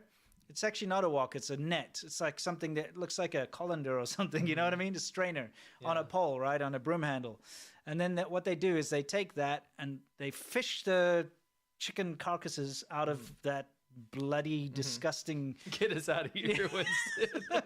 Okay, all right. No, Right. we have to finish that. Okay, so... You finish what you started. Yeah, exactly. You click this. Yeah. So here you have like the... There you can see the strainer thing on the pole. So they've fished it out of that disgusting congealed blood red bucket thing. And then they throw it in the brine to settle. And I guess so the turds and stuff can like get diluted out of the bodies or something in there. I don't know what it is. Just leave it there for a second? Yeah. So while they're doing that, Yeah. I wanted to show you when they get enough chickens out of there, you can finally see the hue of the broth. What would you name that color? Because that Over is here? the most unappealing color I've ever seen. That's disgusting. 中国粉红. I guess, yeah, China pink. It's maybe China pink. Because little pinks. Yeah, exactly. You're making fun of Wuma. Yeah. That is truly disgusting. It's kind of like if you know what it looks like to me? What? This is very specific. I don't know why you do this. But if you had like a nasty scab that's always bleeding and stuff, you put big Band-Aids on it, right? And then Yeah. you forgot, you left it on there for a week and you take it off and you threw it in a cup of water. And you just did like a tea bag? Yeah, like a Band-Aid tea bag. Yeah, a shill tea bag, yeah. That's actually what they drink. It's actually part of their medical routine. The shills actually will drink that before bed shill as like bag. a nightcap. Yeah, exactly. It's like they drink Band-Aid water. Yeah. Oh, they brush their teeth with this as well, you know? This is absolutely disgusting. But I had a question for everyone. Yes. How much for a swim? I want to Okay. pull. I want to come up with a bracket Okay. and let's come up with some rules. Okay, what are the rules? How you come up with it? How long do you have to swim? It's got to be 20 minutes. Minimum 20 minutes. You have to swim for 20 minutes, and your whole head has to. Yeah, go. your hair, everything. It has to Okay. get into your ears and your nose and everything. Not Yeah. allowed to wear goggles or No goggles. no nose pinching pegs or anything. Just a bathing suit. Yes. Okay, bathing so we suit. got free. We got. I'm gonna say between. I'll say $100 to $1,000. I'll make brackets. Okay. $100 to $1,000. I'm gonna do $10,000 to $50,000. Yeah. I Okay. want to see how cheap people are. Okay, sure. And then what about And then- refuse? You want to do refuse? Yeah, we got to have a refuse and like refuse. Actually, you know what I'll do for the second? I'll do actually for the second choice. Then I'll do. Okay, first choice is gonna be $100 to $10,000. Yeah. Then the second choice is gonna be $100,000 plus. Yeah, that's a good idea. And then Refuse. refuse. Like okay. refuse. So a 20-minute swim. How much for a swim, guys? Poll is up. Please vote. Go ahead and vote. This is anonymous. We won't know what you voted for. No, of course not. I'll put it in my Excel sheet later. I'll be like, did you know what? Let me read some. Stephen Kane said. No, well, we can't. We actually have no We have no access to idea. that It was a joke. data. So yeah. How much for a swim? Free is the first choice. Between $100 and $10,000. It's like prices, right? $100 and $10,000 in that bracket. Mm-hmm. We have $100,000 plus, and then refuse. Yes. So how much would it cost for you to take a? By the way, did you notice something about this? What? I did a color match of the hue. Oh, you on did. The, Oh, you did the on the pink. title. Oh, Yeah. the Did you like China that? pink. Yeah. The Band-Aid water. 中国粉红. Yeah. Band-Aid water pink. Yeah, Band-Aid water pink. It's yeah. for shills. It is. Yeah. The Xiaofan Hong that Yeah. love to swim. They love to. Yes. have Yeah, a sip, that's it. you know? Yep. Oh yeah, yeah. You know, if they have breakfast cereal, they actually like don't use milk. They use no, this. they use this for sure. Yeah, and they hoping little chunks of whatever's inside the chicken's stomach ends up in there as well. It's free. Yeah. Yeah. Maybe a toenail from one of the chicken feet as well. Probably, yeah. It's a little treat. Yep. something to Shills suck on. love this, they said. Yeah, Shills love this. Shills love this, yeah. Okay, 1,000 votes. You ready? What do we got? I'll read the results now. Okay. So a bit of money to get sick for life sounds good. yes. All right, so between $100 and $10,000, 9%. 9% of you are Wow. real sick. Yeah, I mean, hey, man, if you need the money, I get it. 10% of you would do it for free. Even more?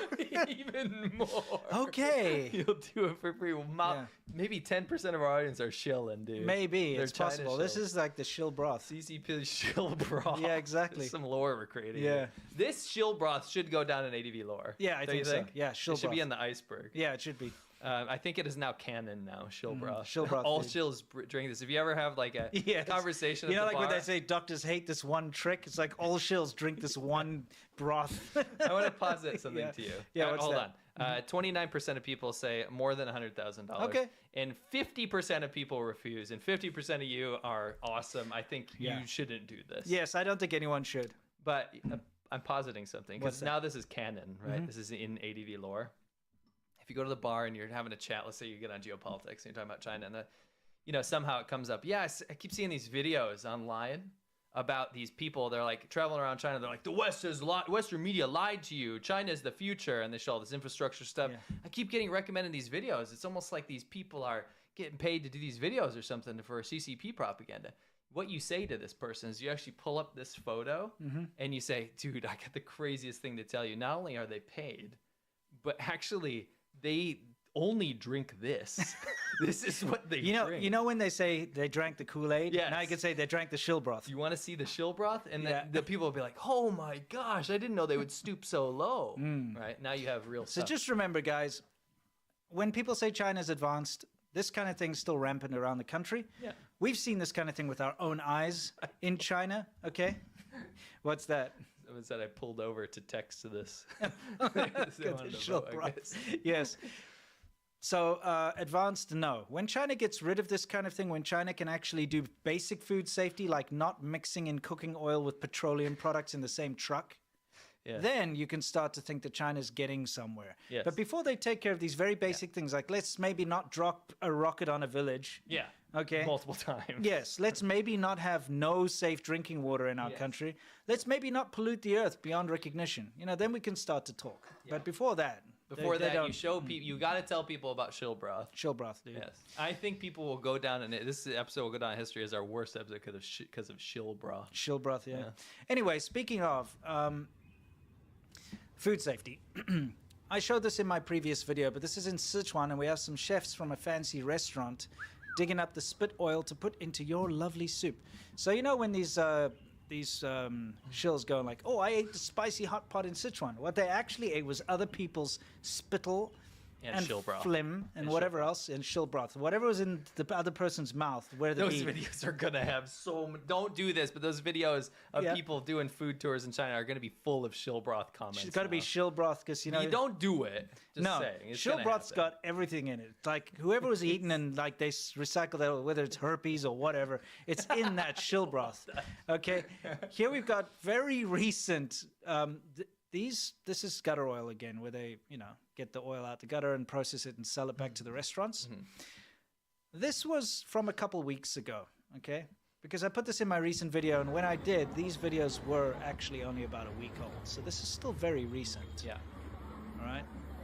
Just to let you know, food safety in China food safety is not taken care There's of. people that are saying that like gutter oil went away, and it's like never went away. Bro, that's not fair to Chinese people if you're saying that. If you're Yeah. making that argument, you're denying millions of Chinese people that have an issue with this. Yeah, exactly. You don't want them to get healthy. No. You don't want the problem to go You away. want more gutter oil, and you want shill broth is what Yeah, you want. They're yeah. just scared the shill broth will be taken away. Yeah, they want the shill broth, dude. Where's their delivery? Like you get the kuaidi and it Yes. comes to your door and Yeah. it's like the Mai Tai and you buy Yeah. that stuff and it's got that cup that normally has chicken blood or whatever, but it's got shill broth. And they can get their little shot of shill broth every day. They always have those when they're on those tours, like in Xinjiang or wherever in China. They have those like placards and the Yes. QR code, and they like scan them to get into like the tech conference or something. Yeah. That actually gets into like a boom gate that opens to the shill broth pool. Yeah, exactly.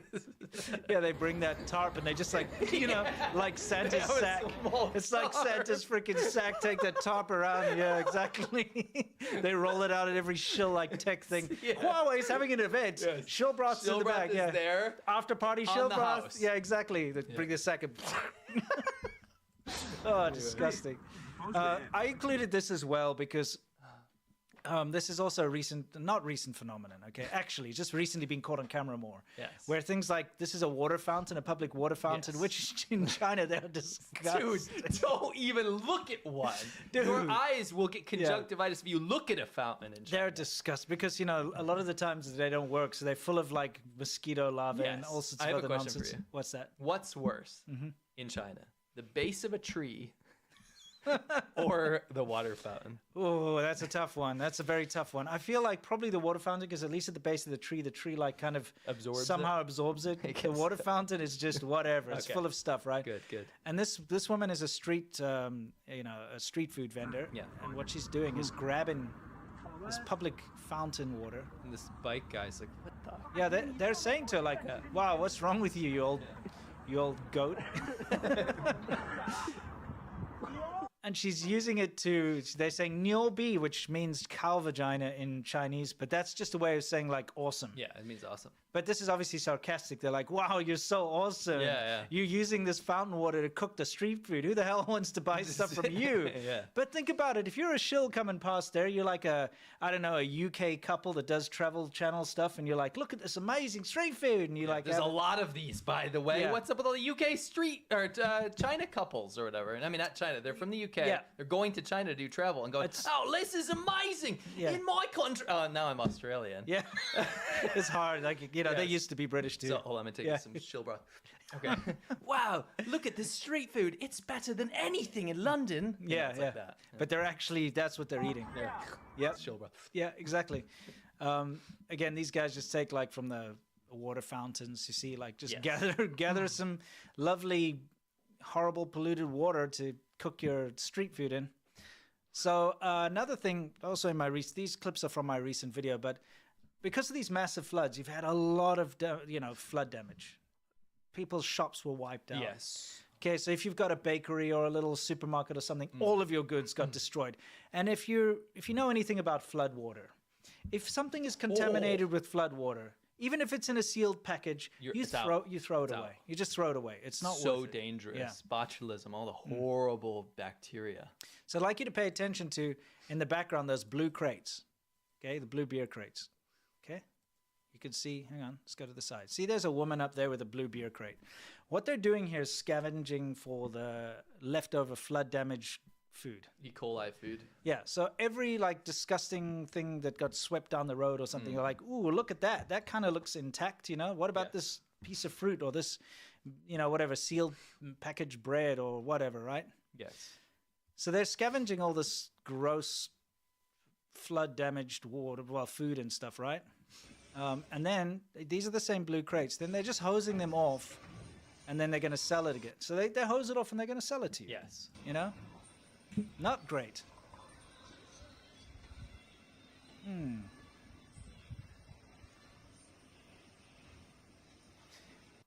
I don't even know what those things that they've washed off are, but I don't want to eat them. You know what that is? What? That was shill broth. But it's the solids like, that have been removed. Yeah, shill broth that ended up caught in like on a lamppost or something. You're like, yes, I got one. Yes. Oh, it's so gross. Dude, and here's the thing. Chinese people don't like this. No. Why do you think someone's filming this? Because they're outraged. Yeah. They're like, holy crap, I can't believe these people are going to sell this back in my community to my kid. People lose it. Yeah, of course. So, man, get the basics right, China. Don't allow this to happen, Yes. Anyway, time for us to move on to Worldview. This is where we talk about everything in the world, specifically with regards to China. And what have we got going on? Lots of stuff. So we're going pretty long, so I'll try to rip through pretty quickly. But I keep seeing these articles are insane. They're everywhere. Not this article, but articles in the same vein, talking about how China is poised and set to hit their greenhouse goals, and they're going to be carbon neutral and this and that. And there's always these graphs. I'll just draw one with my hands here. Yeah. There's a graph. It's like, here's China's carbon output. and it's like here, and then it shows like a huge decline, and this is the future. Yes. Right? But it looks as if it's the present. Yes. There was China set to. Yeah. China pledges to. Goals, China's this. goal this. When has China done anything it said? Please, guys. Okay, here's my goal. Okay. My goal is to be more ripped than Arnold Schwarzenegger. Oh, you're gonna do and it. I'm gonna be incredibly fit. In fact, I'm gonna win the Olympics. Yes. You know, You plan, right? 10 years time, whenever the Olympics are, Okay. I'm gonna win every single event. Oh, wow. All of them. You will. Because Yeah. you plan to, right? Yes, that's my pledge, is to win all the Olympic events. And you know what? If anyone ever comes up to me and says, like, look at you, you're eating that disgusting pizza and you're fat. You're never going to be like Arnold Schwarzenegger. I'll say, don't you tell me about eating this pizza, because I've pledged to win all the Olympics and I'm going to be super fit and strong. You know what I plan to do? What? I plan, and this so it's going to happen because it's my plan, right? I'm going to be president of the United States. Here we go. I will. I mean, I absolutely will because it's my plan, right? Yeah. It will happen. And I pledge to, and I plan to, and Yes. and that's what China does, guys. Please stop falling for this. They keep saying, we'll be carbon neutral by whatever day. Okay? And when people say, then why are you building more carbon? I mean, You're building more coal plants. yeah. Why have you built added more coal plants than the entire world's history, last month? Why did you build more coal plants than you did before now? Yes. After you said you're going to stop. And they're like, shut up. Don't look at that, because we're pledged to be carbon neutral by whatever, 20 something or other. That's how they lie. That's how they kick the can down the road. That's how they stop criticism, is they always, when people point out, hey, listen, guys, you are messing up the environment. They're like, oh, yeah, well, shut the hell up, because, we're going to do something in the future, which we're not actually going to do, but we're going to keep telling you so you leave us alone to just destroy the planet wantonly. Thankfully, I found this article in the same Yeah. vein, Okay. which it says, this is from MIT, by the way. MIT did a great study. Shout out to MIT. Yeah. China's emissions of two potent greenhouse gases rise 78% in a decade. And the reason I found this refreshing is because we're talking about what's really happening now. Yes, not some I don't care about fantasy. later. I And don't care about that. That is a fantasy Yes. anyway. Anyone can say anything. Anyone in our audience right now can say, I'm going to go to Mars and rule the universe. Yes. You say what you want. You can say whatever you want. You got to do it first, Yeah. right? Like America used to be polluted in the 70s or whatever, right? Like when the smog was rolling through LA. Why or do you whatever, think right? I have to have a stupid catalytic converter on my car? Yes, when I drive around. Because America has laws, Yes. right, for this kind of stuff. But here's the deal: I don't care about what the plan of the future or whatever is. You got to do it, right? Yes. And China hasn't done anything. The only thing they've done Is to show that make it worse. they're going to do this is add more coal plants. Yes. Add more greenhouse gases. Destroy the environment more. Exactly. So we're looking at these two greenhouse gases, tetrafluoromethane and hexafluoroethane, right? Yeah. These are 64 to 66% of the global output was from one single country, right? China. And that's what matters. 78% of greenhouse gases rose in a decade, yet this country is saying that they are at the forefront of green technology and going to be the world leader in making the world a better place. Yeah. Bro, it's like Nal Hutta and Star Wars. It is polluted beyond belief. People are going to have to leave. It's so bad. Yeah. So stop. Yeah, just stop. shut And up thank about you for that. this article. Yeah, this is good to see some, I don't know, reality for Reality once. about now. The increase in emissions from China was sufficient to account for the global emission increases over that same period, suggesting that China is the dominant driver in tetrafluoromethane and hexafluoroethane released into the atmosphere globally. The emissions were found to mainly originate from less populated industrial zones in the western regions of China and are thought to be due to the role of perfluorocarbons in the aluminum industry. And when I was in Western China, I went on a train, went through a city that literally looked like something that should be artificially intelligence generated. It was so scary. It was in the middle of the day. It was supposed to be a sunny day, and the sky was black as smokestacks belched fire into the air, and people walked covered in soot. Yeah. As they walked from school past these factories, and when I rode by that on a train, it's like in 2014 or something. It wasn't that long ago. On the train, I look out the window. And I'm like, this is truly hell on earth. And the reason I bring that up is these areas in Western China that you don't see on the news. Yeah. It's not Shanghai. It's not even Beijing, right? It's these places that are unaccounted for, Yeah. are hellscapes. Yes, if you get out into those areas. Yeah. And have you noticed that whenever there's a propagandist tour around China, they never go to these places. They No. only go to the flashy cities. They don't go to the hellscapes. You know what's very interesting, just anecdotally here? There's a shill that works for Chinese state media and does propaganda full-time, basically, for China. And he recently went on a propaganda trip around China. Went to Chongqing and all the usual propaganda places they go, Xinjiang, all that stuff. And in all the posts that he was putting out on Twitter and everything, he made one post where he's like, people are going to say that this is fake, but this is the deepest blue sky I've ever seen or whatever. And, and he showed this blue sky in Guangzhou. Okay. But he's been there for months Okay. doing trips around, and he only got one blue sky to show because everything he was posting had crap sky don't lie vibes going on. He couldn't even post when he was in Chongqing. The stuff he posted had horrible pollution. So he had to go and ask somebody to go out on a day when there wasn't pollution to film the same bridge he was on, not say anything, so that he could later post like, this is what the city looks like, That's funny. type thing. It's crazy. But the fact that he had to make such a big deal out of this one blue sky shows you how bad it is in China. They keep saying it's improved. They keep saying it's getting better, but it isn't really. Yes. All right? I want to ask you a question. Sure. Do you think that guy had a little bit of shill broth? Oh, when he made that loves video? shill broth, dude. He rinses his hair with it to try and make it grow. Oh, interesting. Yeah. All right. Anyway. So let's see what's next. I just want to finish a little bit of this article. All the sources, as always, are always linked below. Unlike some people who don't source anything they do, we source almost everything we do. Yes. By analyzing atmospheric observations in 9 cities across China from 2011 to 2021, they found that both gases exhibited an increase of 78% of emissions in China. By 2020, represents 64 to 66% of global emissions for tetrafluoromethane and hexafluoroethane. However, while the levels of fluorocarbon emissions are increasing at an alarming rate, CO2 still accounts for about 76 of total greenhouse gas emissions. Let's not forget China's CO2 output, that it's obsessed with telling everyone it has conquered or will Yes. conquer soon. I believe it when I see it then. Yeah. You can add the data that they use for these big puff pieces about how China is planning to do this stuff is always like they're adding so many wind turbines and so many solar panels and all this kind of stuff, ignoring the fact that a lot of things that happen in China are not hooked up, are done because of government money, stipends that they get from the central government. Yeah. It doesn't mean that those things are working. You don't have some international body that's going and checking everything. Let's Yeah. see your actual output of blah, blah, blah, blah, right? Here's a news flash. Covering a mountain with solar panels is not good Yes. No. because you have to make those solar panels. Yeah. And to produce them creates a lot of pollution. Then you have to hook them up. Yeah. And they become obsolete very easily. That's what I was going and to say. very They're quickly. not sustainable forever, right? No. Especially these cheap ones that get done with government money just so they can get them out. And as you said, how do you know that they're hooked up and Yeah. working? How do you know they're even real?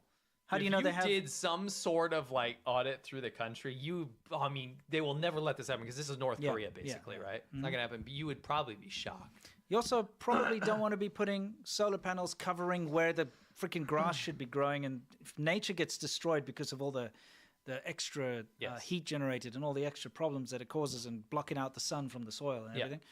And then they break and have to be replaced. So there you go, create a whole bunch of new pollution just to make Doesn't matter. another stupid thing. Truth is irrelevant. Yeah. Doesn't it's true. matter.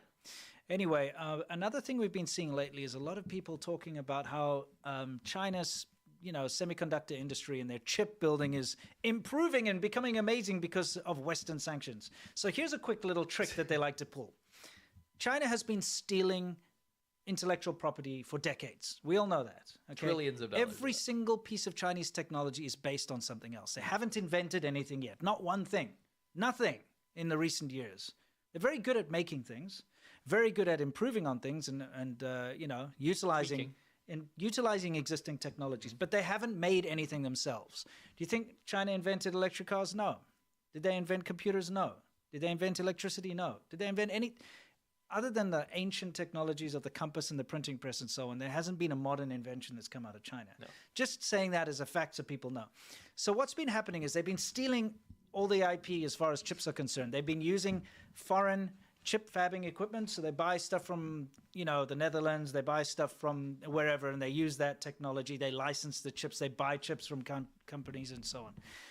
Now, the USA started to put sanctions against them so that they cannot get their hands on certain equipment, which they cannot manufacture themselves. It's been devastating. Yeah, and they cannot get a hold of certain chips, which they cannot manufacture themselves. So now they're in this really weird position where they've got this massive manufacturing powerhouse. They can pump anything out they want, but they cannot make the very important chips that they need to power these devices.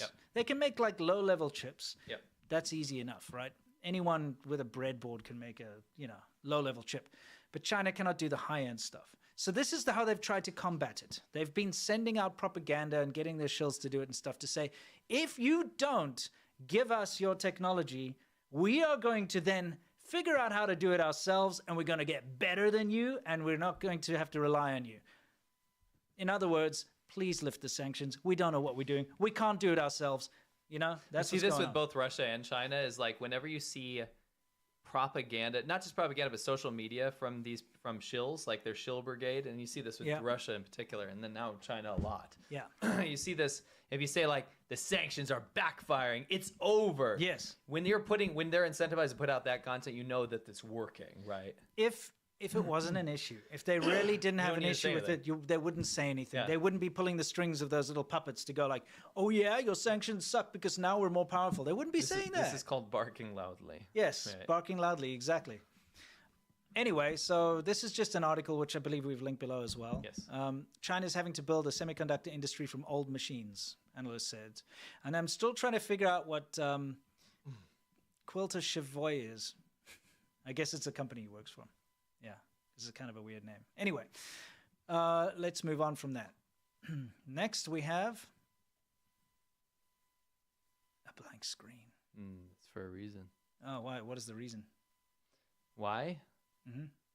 Because you'll be very happy to find out why. Okay, Play it. please. Yeah, I gotta play. You got to play it. I'm playing it. Nothing's coming up. Oh, that's why. Because this, guys, our Monday show. Please check this out. Believe it or not, is incredibly popular in China. It is. It's Why a- would we not believe that, though? Because it's not popular anywhere else. Hunting camouflage, personal dress-up shorts, tactical training skirt for men's Scottish kilt. Look at the photo What is this? I just love that he's wearing a dress. He's wearing a dress, and it looks like he's Camo. wearing like a bra. Like, I don't think we took that in. That is absolutely absurd. Fidget spinner, knife, outdoor folding blade, stainless steel camping knife, military knives, but it's got a knuckle duster built in, so you can like punch someone, and then at the same time as you're punching them, sever your own artery or bicep. So, Well, yeah, that was a clip from our previous this last Monday's Shaban Ho. If you don't know what that is, it's our VIP show that we have every week. We'd love to see you there if you have the means, of course. Please head on over to patreon.com/ADV podcasts and join in the fun. It's always fun.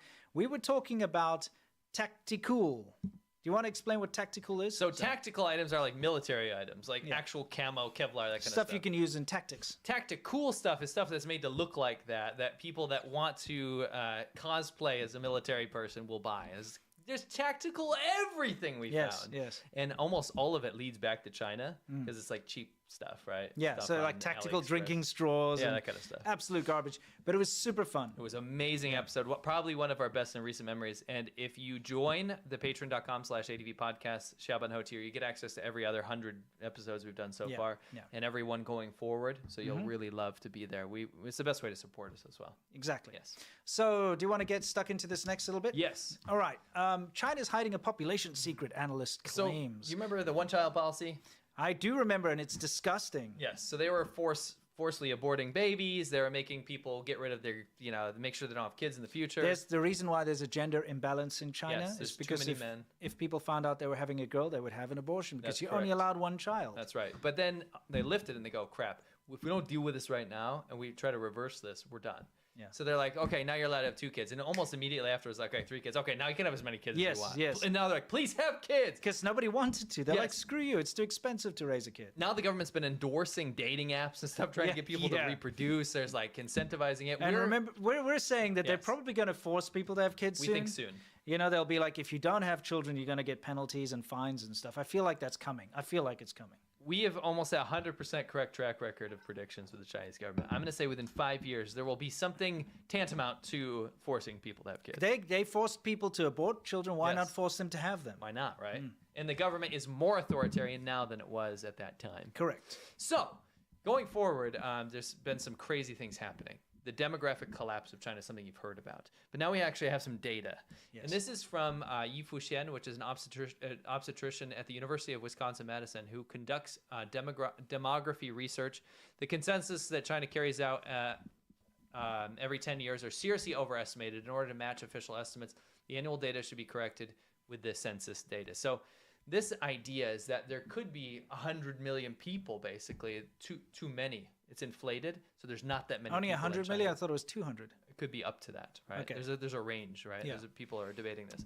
So the reason that this matters, and you can just play some of these quick. Okay. The reason this matters is that, number one, China's population is declining, right? Right. It will decline. In the future, that means your country is not going to be able to be relevant on the world stage. Japan is declining. South Korea is declining, but they became wealthy. Yes. They have social programs. They are already a country that can go through going forward because they've already achieved middle income, high income status. Sure. China hasn't even achieved middle income status. China is a poor country, can't take care of its people, doesn't have social programs, has no socialist benefits. Not even basic food safety. You guys love socialism out there? If you guys like socialist programs, you're gonna hate China because China's got none of them. nothing. If you're an authoritarian libertarian, which doesn't make any sense, then you're gonna love China because China won't take care of you and they'll tell you what to do. Exactly. So if you look at the data from this estimate, right? I just want to shill, bro. I just want to shill. Yeah, exactly. Shill broth, dude. Yeah. It's a shill. I just want to shill. He's at the grill, but he's actually yeah, drinking just want to shill, bro. broth. And he's drinking the shill. You know what I'm saying? Yeah. That's Yeah. like the moderate shill. Yeah, that's it. Yeah. I saw a shill broth. It's got like hammer and sickle. And He's drinking a shill broth. Yeah, gross. Anyway, if the reason that the population being too little isn't just like some like trivia night question. Yes. It's important. It's because when you have hundreds of millions of people deficit of reality, the government pitches this idea to foreign investors. It pitches how much aid it gets. They say like, oh, we have 100 million mouths to feed, so then the foreign aid pumps more millions and billions of dollars into it. They say per capita, oh, we have a per capita like pollution of, it makes it little, but guess what? If you minus of 200 million people out of that per capita argument, suddenly becomes irrelevant. The stats get screwed up. Yes. The aid figures get screwed up. Yes. The investment figures get screwed up. Yeah, come to our market. We've got X amount of people that might buy your product. Yes. But guess what? What if like a huge chunk of that doesn't exist? 200 million of Yes. them. It's The quite a few. demography collapses. Yes. Every single metric, the CO2 output per person. Yeah. Every metric that you can think of, this is not a party trick like fact that you have off the top of your head. You know, China actually only has 1.2 billion people. Now it becomes very relevant. Yes. This stock price, everything is tied to how many people are in China. Yes. That's why, and this started to make a lot of sense to me. China was pushing back so hard with their foreign ministry when India overtook them in population. Yes. They started Remember having they a said hissy quality over quantity? Remember that remark? India surpasses China's population officially, right? Yes. And the foreign ministry goes out and says, oh, yeah, well, you might have passed us, but it's quality over quantity, implying that Indian people are less quality than Chinese people. And they said that. Yes. In public. Yes. To at a the news world. conference. Yeah. At a foreign ministry conference. It's disgusting. It's nuts. Yeah. Right? Yeah. So this is what you're dealing with. Yeah. But anyway, this has such big implications over just being like, wow, what a cool fact. This is serious stuff. Yes. And it's well worth a read. Yeah. Huge, a You great, got the link down in I the do. description? It was a Newsweek article. It's fantastic. Good. Very, very interesting read. They had some future projections of what the demographics might look like. And I thought this one coming up next one is very interesting. Okay. Look at this graph here. It says by 2099. So remember, China's always looking for a long-term plan. Well, not really, because China's population, according to these estimates, by 2099 will be 642 million people, whereas the U.S. will be 420 million. 420. Look at that. Closing the gap, dude. That's almost 1 billion people gone. Yeah. Right? This is insane. Serious decline we're looking at. Demographic collapse is real. Yeah, that's insane. Yeah. Wow. Moving on. Yeah, interesting. Who would have known that China's fudging the numbers? Who would have known? Who would have guessed? And again, there's speculation. And remember, no about one all died this. of COVID there Oh, the yeah, entire time. according to China. Yeah. Right? What do you got left over in this mix? Just a little bit left in worldview. I can rip through real quick. Okay. Last thing I wanted to cover here, just so you guys are on top of things. This is really interesting. So I love Pew Research. They basically go and find out what countries think, like what the people in the countries think. And it's especially useful when you're gauging opinions about China, because if you ask Chinese government statistics bureaus, they're going to be like, everyone loves China. Yes. We love China. Oh, dude. Oh, it's my favorite thing where they're like, the shills. When I say shills, I'm just talking about CCP propagandists who they're tasked with flooding social media with pro-China garbage. And it's everywhere on Twitter, it's on YouTube, it's on Facebook, everything. They always put out the stat that over 90% of Chinese people approve of the Chinese government. And then they put out real stats from other countries like America where there are many people that don't approve of the government. And they'll be like, I don't know, 60% or 70% approval rating. They'll say, see, in China, 90% of the people approve of the government. How the hell do you find out? Do you go to a Chinese person on the street and you say, do you approve of the Chinese Communist Party's rule? They're like, no way. I mean, just imagine going to the average Chinese person. Oh my gosh. What are they going to do? Are they going to say no? No. If you say no, you'll be arrested. I'm for the official statistic bureau or whatever. They'll be like, oh, shit. It's like, where's your ID card? Yeah. Before you, because you will not say you disapprove. 身份证给我. Yeah. Exactly. If you say publicly, because they will be like writing down notes and they will have a camera or they'll have a clipboard and they're asking you this, you will not say you disapprove. If you say you disapprove, you're just inviting trouble. It's like, OG Brick says, 420 says, that's like asking a North Korean. Of course they'll say yes. You have to say yes. It's the same as North Korea. It will have repercussions on your family if you say no. Why do people have this fantasy that China's like America but in Asia or something? Yeah. Nobody's going to say yes. Exactly. I mean, no one's going to say no. So Yeah, they're just going to say, of course I love the great government. leadership of the Central Committee. It's like, do you have any complaints about Xi Jinping? Yes or no? Yes or no? Do you have the time? They'll be like, no. If you say yes, they'll be like, interesting. Take him away. And there's a button. Yeah, and he falls in the street. Yeah. It's actually the sinkhole opens up. Oh, a sinkhole. That's why there's so many sinkholes in China. You guys think it's nature? No. That's no. a CCP design. Yeah. Anyway, let's carry on. Yeah, just looking at this is sobering. So the U.S. is favored over China in dozens of countries, of course, right? Let's have a look at this. I'd just like to see this. So in Poland, shout out to Poland. My Poles, if you are watching, you guys freaking rule. 86% approval rate for the U.S., 18% for China. And of course, this is based on the current leadership in China. You know, I like traditional dance, right? So what is a traditional Polish dance? A pole dance? Oh. I'm just, you're not the person to make that shit. Definitely not. That's so lame. I'm sure you came up with it yourself. Yeah, I came up with it myself, but it's lame, so. Shout out to my South Koreans and Israelis at 77% approval. Israel, you're getting a little dicey on the China approval there with 33%. Let's rein it in a little bit. Sure. Based on current leadership, this should be 0. 25% for South Korea. That's a healthy number. The U.S., 71% of us love ourselves. Yeah, it's good that you're critical of yourself. I mean, that's what makes this country great. 16% approval rating of China. I see most Americans are at least educated enough to understand that China is probably not the system we should be pining after. Sure. You might not like what's currently going on in the U.S. or what will happen in the future, but you certainly don't want to look to China for the future. Yes. Japan with a beautiful 12% approval rating of China. Yeah. Wow. You know what's interesting is if you go through these stats, the lowest on the list that I can see is Sweden. Sweden. I just wanted to give you guys an absolute shout out. Killing it with the China approval rating. Not Australia. No wonder they stole all the baby infant formula from them. Australia's so they're like Australia's beating the U.S. Yeah, it is. Isn't that nuts? But shout out Sweden. Sweden flags in the. By the way, if you can put a Sweden flag emoji in the comments section, comments section, not the chat, the comments section. Oh, right. Pop one in the comments section. Shout out to Sweden because you made it this far in the episode. We're like almost 2 hours in. Yeah. You're the real ones. Pop a Sweden flag emoji down there. We'd love that. In the comments, not in the live chat. Yeah, because that'll last forever. The live chat doesn't. Yes. One thing I will ask, though, Sweden, you got to bump up the U.S. approval rating. We're bros. I mean, here's the thing. Like, me not being American, I like to ignore the America part of this. I understand. And it's like, I love America. Sure. I think America's great. My approval rating of America is somewhere in the high 80s, low 90s. Oh, all right? Nice.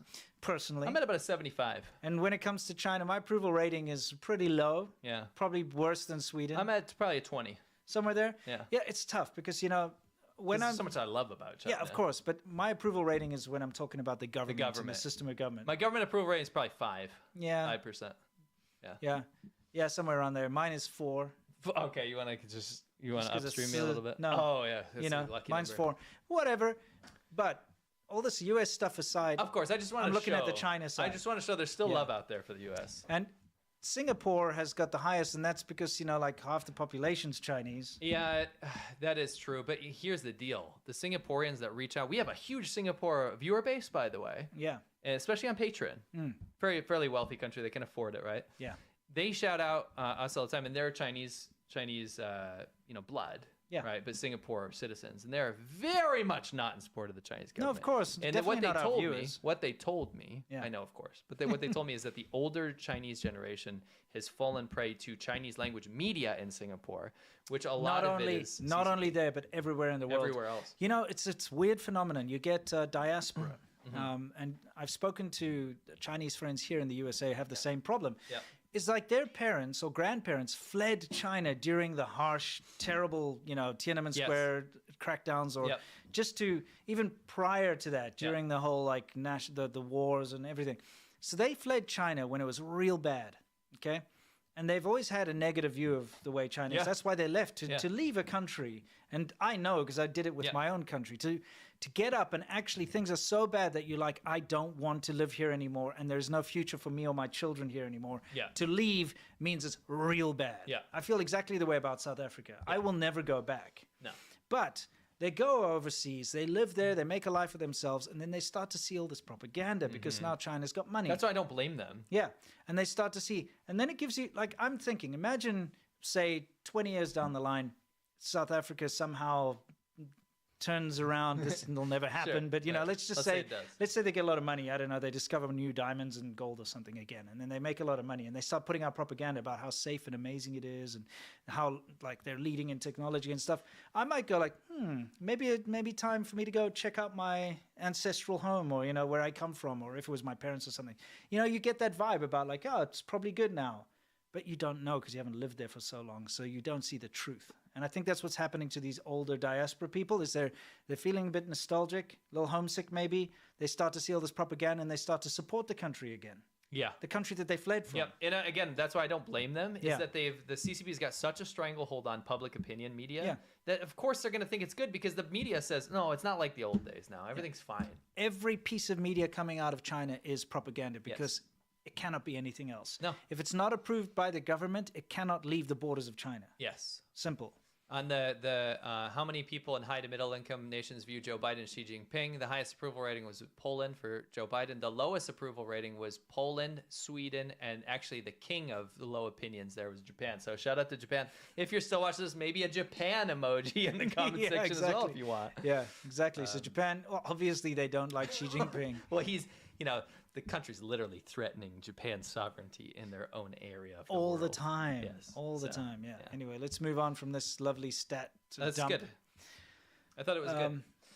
What is this? These are just middle-income countries to show that the U.S. still has high approval rating in middle-income countries, but China's moving up in those countries. Oh, yeah. So moving down in wealthy countries in approval, people in wealthy countries are saying China's bad, right? Yeah. Middle-income countries or struggling countries that are trying to come up are looking at China as almost like, actually maybe not so bad. They're looking at them as a savior, because like a colonial savior. Yeah, they have like a stranglehold in those countries with Belt and Road initiatives and things like that, right? So they're able to morph public opinion. Correct. Anyway, wonderful. Time for Q&A.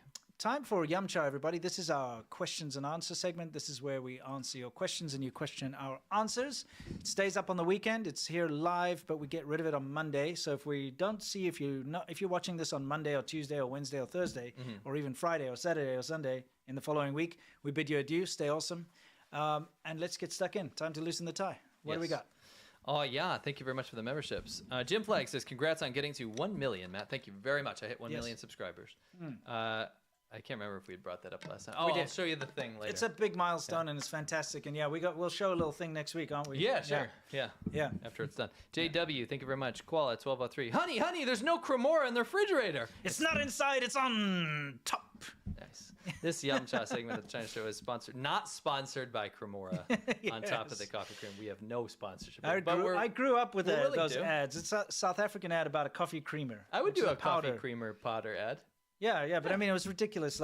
And it was basically spousal abuse. Yeah, every time. Okay, I wouldn't endorse that part. No, but it was just funny to see. This guy's like rooting through the fridge, and he's getting more and more frustrated. He's like throwing everything. There's no Cremora in the refrigerator, and he like slams it.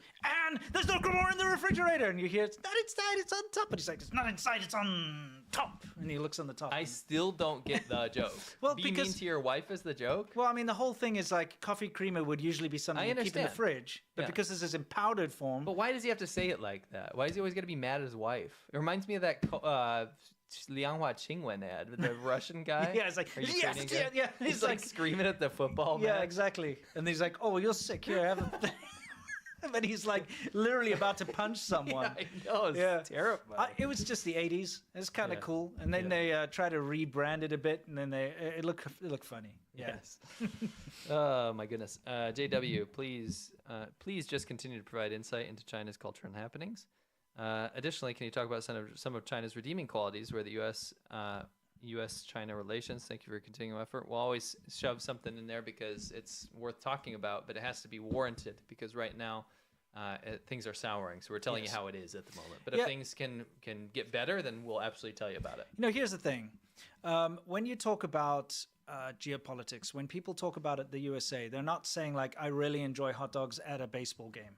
We all know that the hot dogs at the baseball games in America are good. We know the good things. Yes. Okay. We understand the good things about a country. We know Chinese tea is nice, and we know that the culture is very rich and there's a lot of history. Yeah.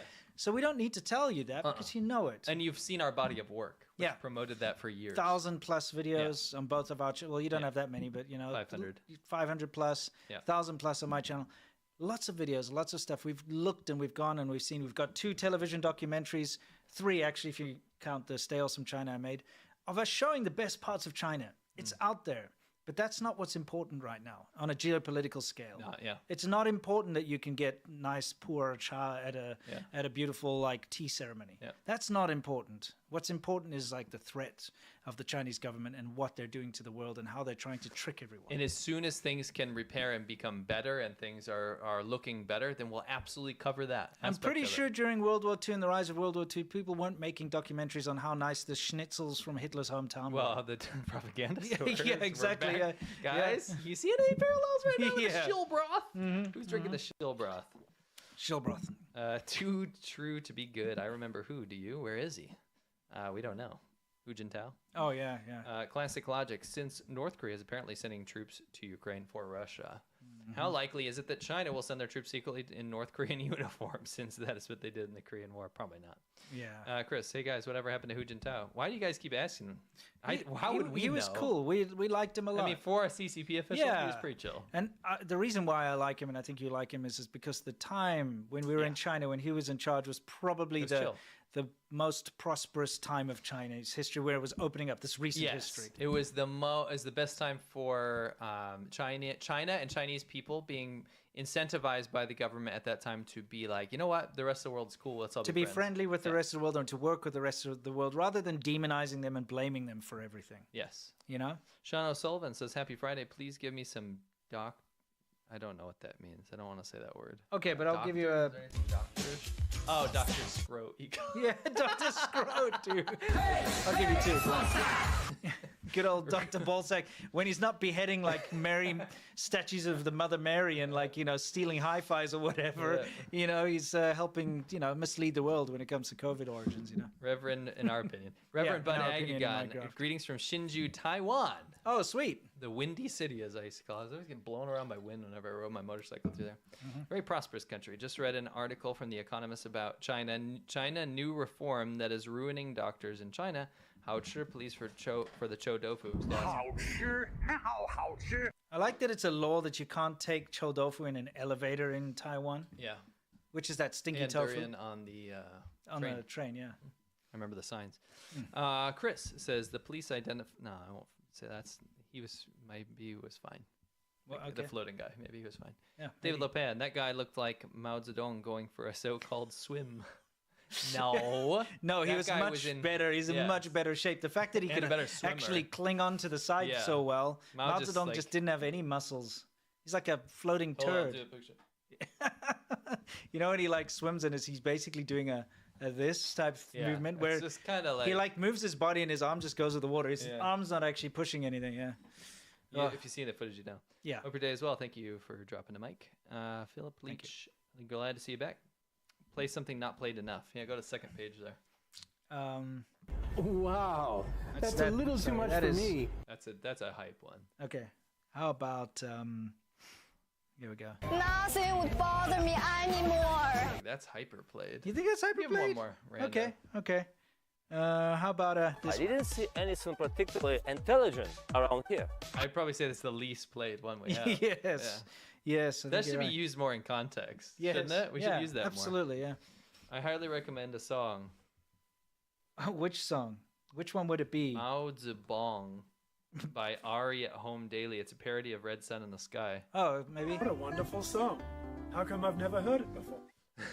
Finally, Yes. it's relevant. Finally, we found a found a use. Yeah. Thank you, David, for giving Yeah, us a exactly. use for Yeah. that soundbite.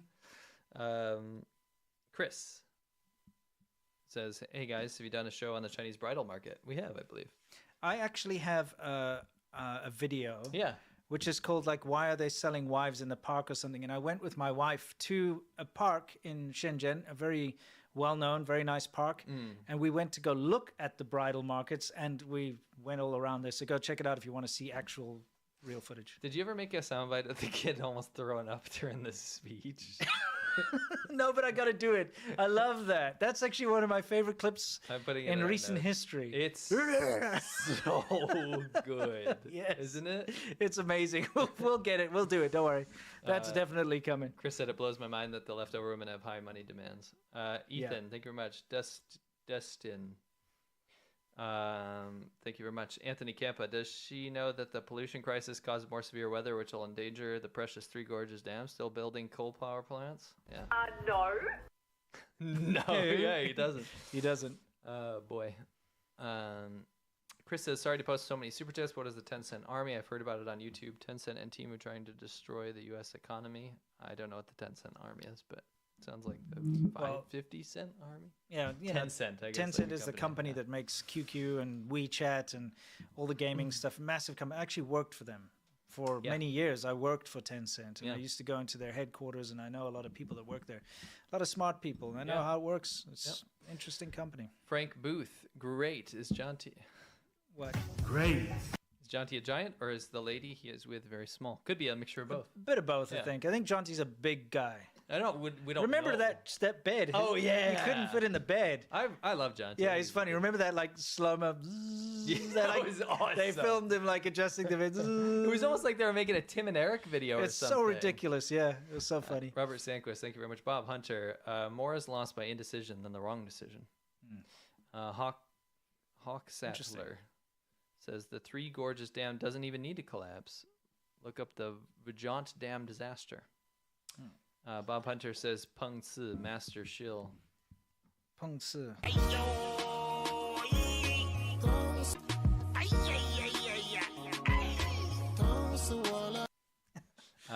You're telling my kid likes to sing that song? Yeah, you did. And my wife hates it. Yeah. Yeah. Pugman, I'm not reading that. Jacob Huff, thank you very much. Bob Hunter, fake government, fake food. Gordon Freeman did a road trip lunch stop at Yuma 6-4 last month. What a fantastic place. Recommended. Oh, except it was 43 degrees. Was that CCP, anti-CCP monument? Yeah, it's the Memorial Park? Freedom Memorial Park That's or right. something like that. We should probably get that right. It's really That's great. That's it's in Yuma. That's not in Yuma. It's in Yurmo. No, it's Yuma. It's in Yurmo. Yurmo? No, it's in Yuma. Oh yeah, and then he replied, Yurmo, haha. Yurmo? Yeah, Where's Yuma? Yurmo. Yuma's in Arizona. Arizona, yeah. It's Sorry. Yurmo, dude. Yeah, but I mean, like, when you look at the climate and where it is, could be Arizona. It's true. Could be. Man, it's hot out there. It is. Remember we rode our bikes out there and it was Yeah. freaking incredibly hot. Oh, it's and there was a disturbing. really weird guy there Tweaker, too. dude. Yeah, yeah. This like opiate tweaker dude, whatever. It was like meth and opiates, and he was like pushing this kid around in like in one of those like what do you call it, like a Fisher Price? yeah, it's Fisher Price cars, Yeah. and like a half 2-liter warm bottle of flat soda in the back. And the kid was like crying because he wanted to go home, and the guy was just high out of his mind. Just talking trash. And we were like, yeah, we're here to pay our respects to this. And he's like, yeah, but He's like, yeah, I like Biden coming here and sucks." it's fun to, and it's like, let's this kid Yeah. playing like the fake tanks and stuff. And he's like, Biden flies drones over my house. Or something. Yeah, exactly. Something FBI's like spying on me. Yeah. No And one we were cares like, about you, oh dude. my gosh, dude, please take care of your child. Yeah, Anyway. but What an interesting place. Yeah. I definitely suggest you go and take a look at it. You're right. It's in Yurmo. Yes. Bob Hunter, new Chinese diversity. What? I don't know what that means. Bozzy says, can absolutely relate. My partner's friend had to return to China for their dad's medical treatments, had to bribe with designer bags for a diagnosis. You're not only correct, but most people we know, even shills, that would ride and die for the Chinese government. Actually, they wouldn't. They just want a paycheck. But they always go abroad for medical treatment because they can't get treated in China. They go to Hong Kong, or they go to that Hong Kong University Hospital in Shenzhen, or wherever. Yeah, because they... No, most of them have to leave China to do it. Yeah. They don't trust it. That's nonsense. Yeah. Currently, Skywalker Green currently booking travel plans to visit all the great, amazing chemical factories making Jappers with 5G AI, advanced nylon fibers. Such beautiful views. Yes, you know what? Hey, what the heck? You lost your out. Did you take it away? No, I didn't. But you know what? You lost it, so that's your fault. You don't have an out anymore. Yeah. It'll be around here somewhere. You didn't keep it safe. Joa Jort egg. Didn't you know Joa Jort in Norway? Props for the donation, by the way. But didn't you know that Sweden's the new hype? Doesn't that hurt as a Norwegian to have to pop a Sweden flag down below? It's not egg anymore. Egg's done. Egg was last episode. Yeah. It's Sweden is the meme. Bob Hunter, I feel so sorry for the chickens. I never thought about the chickens in that shill broth. I mean, yeah, it's gross, you know? Oh. Yeah. Rum Runner, all this time I thought Hell's Kitchen was in New York City. It's the shill broth, isn't it? Yeah, that is hell. That is literally hell. It's disgusting. Bob Hunter said my cat's fanny is more appetizing. That's very repulsive. That is. Now, would you like me come on. to be the cat? Come on. You know. Oh, jeez. Okay. Why? That's the worst thing that happened in this episode. Cat's fanny with Galloway. Yikes. Leaning over like that? Yeah. I'm sweating. You know, he put his fanny up in the air there. Oh, yeah, yikes. Oh, yeah. Can we move on? I don't want that mental image in my head. Oh, that. Wow. Oh, snap. Yep. Chris, PETA wants to know your location. PETA's going to be investigating that exactly. for sure. Chris says, what is Crabman saying? He's not Crab Man, he's Clam Man. Clam Man saying, how true. How true. Yeah. Alex Sargent, funny how they get mad when they say, blame us for disease, but then they make chicken soup tart bowl of yuck. Let's not generalize here. Yeah, but that happens a lot, dude. Yeah, I've seen some horrific things out in the countryside. The things I've seen, yet I still chose to eat things in China. Yeah, you see it, and then you eat it, the thing next to it. I did. Yeah. At least I admitted what was happening. I never once said the food quality was good. No. It's delicious. No. But I never once said the food quality. You just hope that they cook it hot enough to kill whatever bacteria is in there, you know? And a lot of people do the best they can. Sure. Right? Like those. Remember that countryside restaurant I went to in Jiangxi? It was in a polluted wasteland, and we probably got cancer from eating this stuff. However, they put every effort they could to make it as good as possible. They did, yeah, and you can't blame them. It's not their fault that there's a freaking whatever pollution factory up on the hill. I love that their only thing they produce is pollution. Yes, it's a pollution factory, and it's making pollution, right? That's all it does all day. Yes. And then the runoff goes down into their field where they grow, and they're like, look at our homegrown vegetables. Organic, yeah, freaking organic. Great people, by the way, and they were doing the best they could. Really. That was a great I love interaction. Those guys. Yeah. So friendly. Remember the grandpa with the drone, and he's like, he's trying to lift the drone. He was like trying to control it. Yeah, no, that was epic. This is Hovik Arnian says, this is a delicious soup. How come I've never eaten it before? Exactly. Yeah, I love this. What a wonderful song. How come I've never heard it before? This face every time gets me. I love that guy. I love that guy too. I reckon he's a good one too. I think he's a good guy. He just got roped into doing that stupid Salty Water song. Remember he said harmless. Salty Water song like 20 times? Well, he had to. Yeah. He's I mean, his propaganda. Imagine pretending to like that music as well. You know what I'm saying? That's got to be the toughest part. It is. Yeah. Also, anyway. Care. Beer fun for you guys. Long Pig or Ferris wheel guy? Thank you. Oh, you know what you got. Makes me irritate at the mission of Pig Bay. Team Schlong Pig. No. Dishonorable Magician says. Dishonorable Magician says. Great to see you guys live today. Have a few cool ones. Secret Absolutely. Vault. Have you heard of? I have no idea what that is. Qual 1203. The chicken shill broth is so gross. I don't know whether I should force myself to eat that or piss eggs. Koala breaking character to say that must have been absolutely disgusting. Yeah, exactly. Ooh, that's a good question. Piss eggs? Comment below in the comment section. Piss eggs or shill broth? What would you have? Like, gun to your head. If I had to gun to choose, your head. probably a piss egg. Piss egg, me too. Yeah. For some reason, that's well. better. It's because you know what the ingredients are as yeah, well. that's true. I You don't know actually what shill broth is. You know urine is a thing. It's an Yeah. entity, right? It's a one thing being strained like, through "Oh, like it's-" kidneys or whatever, Yeah. right? But whatever's in those chickens, you have no idea. What's in the broth? Yeah, what's in the broth? What's in the the broth shill made out of? Yeah, broth? what's in the broth? What's in the broth? Yeah, exactly. Shill broth is the grossest thing. Yeah, you don't know what that liquid's You don't composed know. of. Piss egg's old egg. And you know they reuse it. Yes. So it's like, doesn't matter how many chicken carcasses have passed through rotting cadavers. Compared you to know? shill broth, piss eggs one sway, dude. Yeah, exactly. 10,000 years praise for piss eggs. I agree. You're Yeah. right. Not even close. Mhm. Okay, 76 Junkie. What are your feelings now looking back in the foods you guys had in China, especially in light of today's main topic? We knew then. We knew now. We knew we were taking risks. We knew it was dumb. See, I think you're under this. Remember when you idea. ate that stupid pig brain or whatever? I was like, Yes. why are you doing this? You're probably thinking, oh, you guys find out all this information now. You're probably looking back, being like, oh no, we knew then. Yes. We knew then better than now. Yes. We were in front of this. Yeah, we stuff saw how happening in gross front it of us. was. We just knew that's what you had to do to survive. Tell you what, alcohol helped a lot. It did, big time. Absolutely. It makes you forget, like, not pay attention to. Especially like Baijiu, like coats that kills everything in your you're stomach, like, you know? disinfect that, you know? Doc Slothington says, shill broth, your thrice daily flesh-toned dose of salmonella and despair. Yes. Yes. I love it.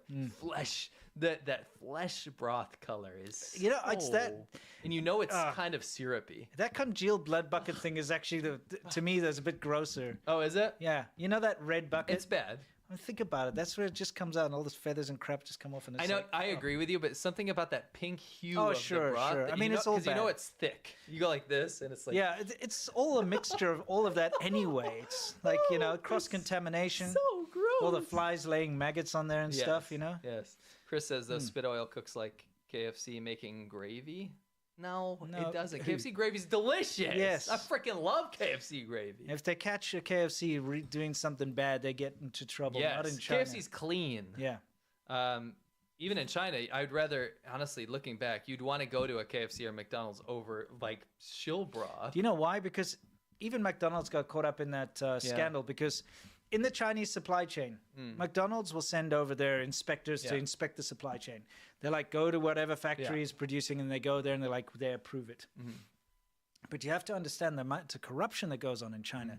So the Chinese supply chain, let's say it's like XYZ Foods, whoever worked there is like, my uncle can get it cheaper. They figured it out, and they started supplying expired meat to McDonald's, remember? Yeah, So- but McDonald's dealt with it. That's they did. the difference. So McDonald's, not only did they stop the problem when they discovered it, Yes. but they actually admitted to it and put out warnings and did things about it. Whereas in China, those kind of little corruption, you get expired meat and stuff happens in every restaurant, every place. Shortcuts are taken, but they don't take accountability for it. Unlike these big corporations that know they can get into trouble, legal trouble. You know? And that's the great thing is like they actually improved food. McDonald's and KFC, these companies have improved food safety in China. Yes. They did. They're the forefront of this. Yeah, and I hate to say it, but junk food in China from like American junk food brands is healthier than the majority of food that you can get in China, just because of food safety. safety standards. Yeah, it's Not kind of like ridiculous. the nutrition necessarily. No, I mean it's rubbish. We all know it's garbage. But we love it. Yeah. Robert Sanquist, thank you very much. Butt House says, just celebrated 8 years of marriage. Hi, Alyssa, I guess, is shouting out his wife. And congratulations on your anniversary. Congratulations. And a ball sack. Oh, of course you can get a ball Nothing sack. like an anniversary present like that. Right. Yeah, but I Imagine tell your you wife's what. like watching, she's like, oh, that's so sweet, and then ball sack comes out. This comes up. Yeah. Oh well. Yes. I don't know. Kind of like ball sack sometimes. Well, he's kind of funny. He's got a great story. I like his decapitating the Mary mother. I honestly think he's wrong place, the wrong time. I do too. Yeah. I think he's a bit of a lad, and I think he'd be fun to hang out I with bet. I if bet. he didn't like cause so much rubbish. Honestly, I just can't pinpoint the fingers on him as much as going back thinking about it, it just seems like It's just being complicit. he was complicit, right? But what's your choice? Your at choice that is to point? stand up and be like, Yes, no. yes, Look, but- we were doing dangerous research. I was facilitating, Sure. this to happen over here. Yes, there's a possibility that something went wrong with the lab and something leaked out. Yes. But I mean, we'll there's look just into so it. much pressure. I on know, you, but you know not what I be mean? like, oh, there's nothing wrong here. Yeah. Oh, by the way, let's get all these scientists, guys, say in this paper that if anyone says it's a lab leak, that they're conspiracy theorists and crazy. No, You know what I like better? What? Him roaming around Wales, just having Being Welsh. having a time, Yeah. having the time of his life, drawing lipstick and Yeah, just dealing high fives. I miss Yeah, that. exactly. side. Yeah, I miss That's that better. side of him. Yeah. It's better. Dragonella says drinking bloated chicken broth seems like a natural progression from bringing Mary's head home. yeah, exactly. It kind of does, doesn't it? Yeah. Next thing you know, you're sipping on shill broth. You have Mary's head here. EBN have a Mary's head. EBN have some shill broth. Agreed. Nice new stickers. Thank you very much. For the bottle. Yeah, awesome stickers. It's a really talented person put some very cool stickers together. I see. Yeah, see? Aren't they fantastic? I love them. They are really cool. Skywalker Green, I walked 2 steps today. Today, I walked 10 steps. Extrapolate out the exponential trajectory of my future. I will have walked to Saturn in 2 months. Yeah. Yes. Nice. Yes. Remrunner says, let's be fair, China did invent e-cigs or vaping. No, a scientist in Hong Kong invented e-cigs and vaping. I Yes, believe. not China. Oh, I suppose you could I guess claim if you that. want to do that. But I mean, anyone who knows the difference Come between on. mainland China and Hong Kong will know it's China didn't do it. Yeah. Read Era. No, she isn't worried about 1 stroke, but he bans 2 strokes. 2 strokes were banned ages ago in Yeah, China, weren't they? exactly. Yeah, Were 100%. they actually banned? Yeah. Yeah, okay. They used to, those. Remember the bicycle had Yeah, they had done that's those right. stupid long march type bicycles, and they'd put those little 2-stroke kits on them. Let's call them stink wheels. Alex Sargent says tactical stuff is always certified Chinesium. Yeah, it's usually made of that. Yeah, and it stuff. just breaks. Yeah. We used to call that pig iron, right? Well, that's Yeah. what it is called, right? Pig iron is when it's like that Just the aluminum rubbish. alloy type stuff. It's that just the snaps. runoff from Yeah. shit like metal making. Yeah. Right. The Secret Vault says, can I get a shout out to the Church of the Sub Genius? Absolutely not, because we don't know what that is. Because we don't know what that is. But you do with You do we'll what look you it do. up later. I Yeah, guess. yeah. Summon. Oh, I thought you were gonna push something. Yeah, I am. Okay, fair enough. Excuse me. It snapped. It did the stupid snap. Summon Tofak says, awesome show. Now I have to support you guys on Patreon. I Thank support you. a good cause. We're all on the good side of history. You're absolutely correct. Thank you so much. It's really, where is it? Well, I'm looking for, it's always bad when you have to look for something because it just ruins it, doesn't it? Yeah, but It just kind of ruins it. It's really nice of you.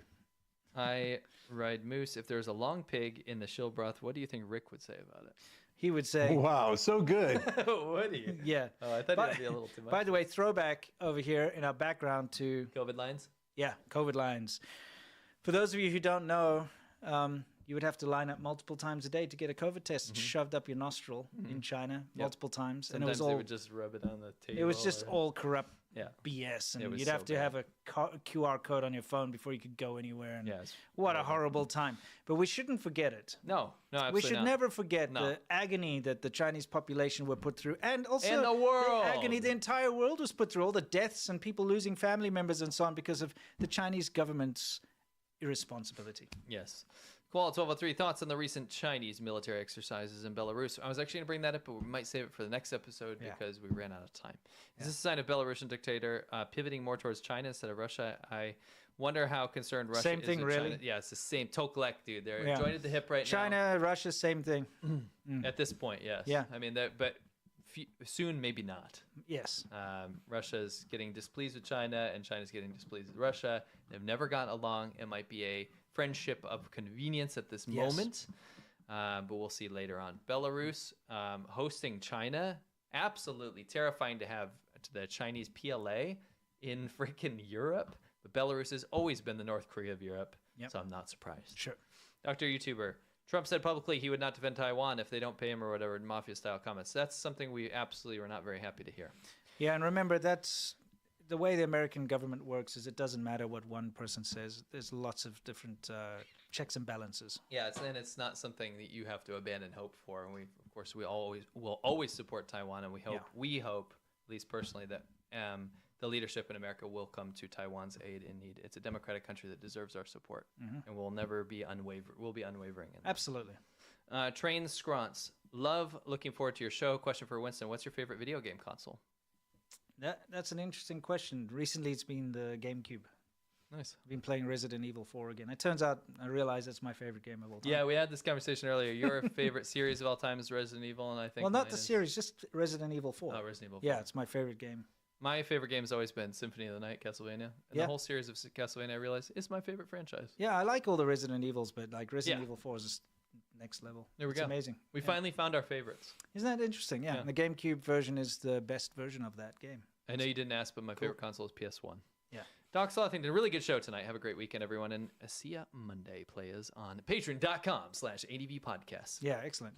Oh, and by the way, when it comes to consoles, absolute favorite console is neither, because I'm a PC guy. Oh, stop. Dude. Consoles rule. Whatever. Don't bring back this fake, debate. Computer, man. PCs, dude. Nah. I love consoles PCs. are great, and I own most the retro consoles. I love them. For but someone that loves PCs, you play a lot of console well, games. yeah, but I have more PCs. Yeah, I think you actually play console way more, though. Not really. Yeah, maybe. But you know what? Hey, PC. I'm a PC guy. Always have been. I was always a PC guy, too. I'm a PC guy. But I'll admit I love consoles. If I cut my wrist, all you're going to see is PC coming out. PC. Oh, nice. You know? That's the letters. Like alphabet soup. Like computers, it'll be like operating systems and bits and bytes and stuff. Yeah, exactly. Yeah. Acronis, thank you very much. The Secret Vault says Subgenius UFO escape plan is on discount. Act now. I don't know what you're talking about. We're gonna have to look this up. Yeah. Too much of an inside joke for now. So Robert Sanquist, can I get a Pig Bay? Love the show. Oh, of course you can. Where is it? Makes me irritate at the mention of Pig Bay. I like to wear a suit as well, but every day is tough. I can feel that Winston's approaching that point where maybe it doesn't need to be every day. It's okay, brother. Business casual will not change our respect for you, lol. No worries. Dragonella, looking forward to C-Milk's YouTube Gold initiation rite. Oh, yeah. You will love it. Grace all over the place. Trying to show hello. I'm so happy to catch my first live. I hope you're all doing good. Can you please play the song where the three girls sing something? I'm a pig. No. What? No pigs. Oh, okay. We just did it, though. Yeah. Dag Anderson, thank you very much. Kevin Hua. My grandpa ran away from Chaozhou to Vietnam back in Mao's Great Leap Backwards. Sucks that China's still a place where people want to escape from. Also, I'm still watching. I'm just lurking around. Thank you, Kevin. We love having you here. Fortune Sun 101. Thanks for another great episode, guys. C-Milk, for your millionth subscriber milestone, consider this a get out of Long Pig soundbite gift. Thank you very much. I got a You got once. one, huh? You got one, huh? You gotta respect the gift. Sure. I paid money for it. You got to use it. Should I save it? Well, I mean, it's up to you. I'll use it now. Okay. Dag Anderson, you are great. You are true. And try to be on your live streams, but I work mostly night shift. Regards from the country of Vikings, Norway. Continue the great show. Wonderful, and thank you love for being Norway. here. Yeah. Secret Vault. Have you guys heard of Doc Jr. Bob Dobbs? This is more of the secret stuff. What is that? No idea. That thing you keep shouting out. Is it? Is Norway? Don't they have some incredibly good beer there? No. I just Norway's don't know why. Beer sucks. Does it? Yeah, I paid $30 for a 6-pack of the cheapest beer there. Well, I mean, they got to have good stuff too. It's okay. There's some okay stuff. Not known for it. I mean, most Norwegian I met in Norway are drinking beer from Czech Republic and Germany. Yeah. How do you think it lines up to Coors Light? Norwegian beer? Better. It's better than Coors Light? And it sucks too. Huh, interesting. I feel like they'd be happy to have Coors Light, to be honest. No. You don't think so? In Europe, Coors Light would be very bad.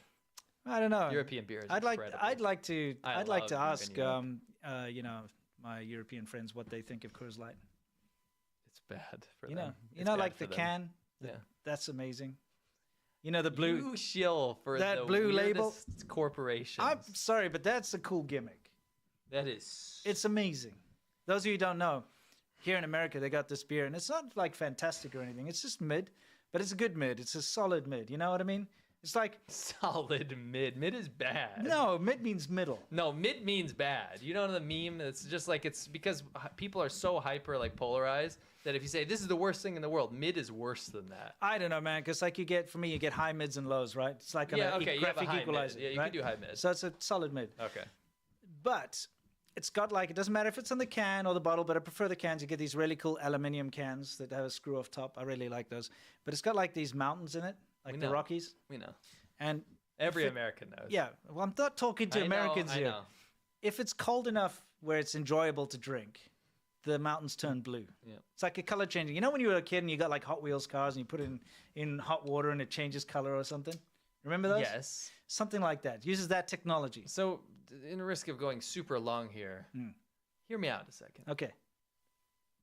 In my opinion, if you have to tell people that something is cold enough to be tolerable, dude, then it's probably not great. That's not true, because every beer, it can be the best beer in the world. If it's warm, it sucks. Yeah.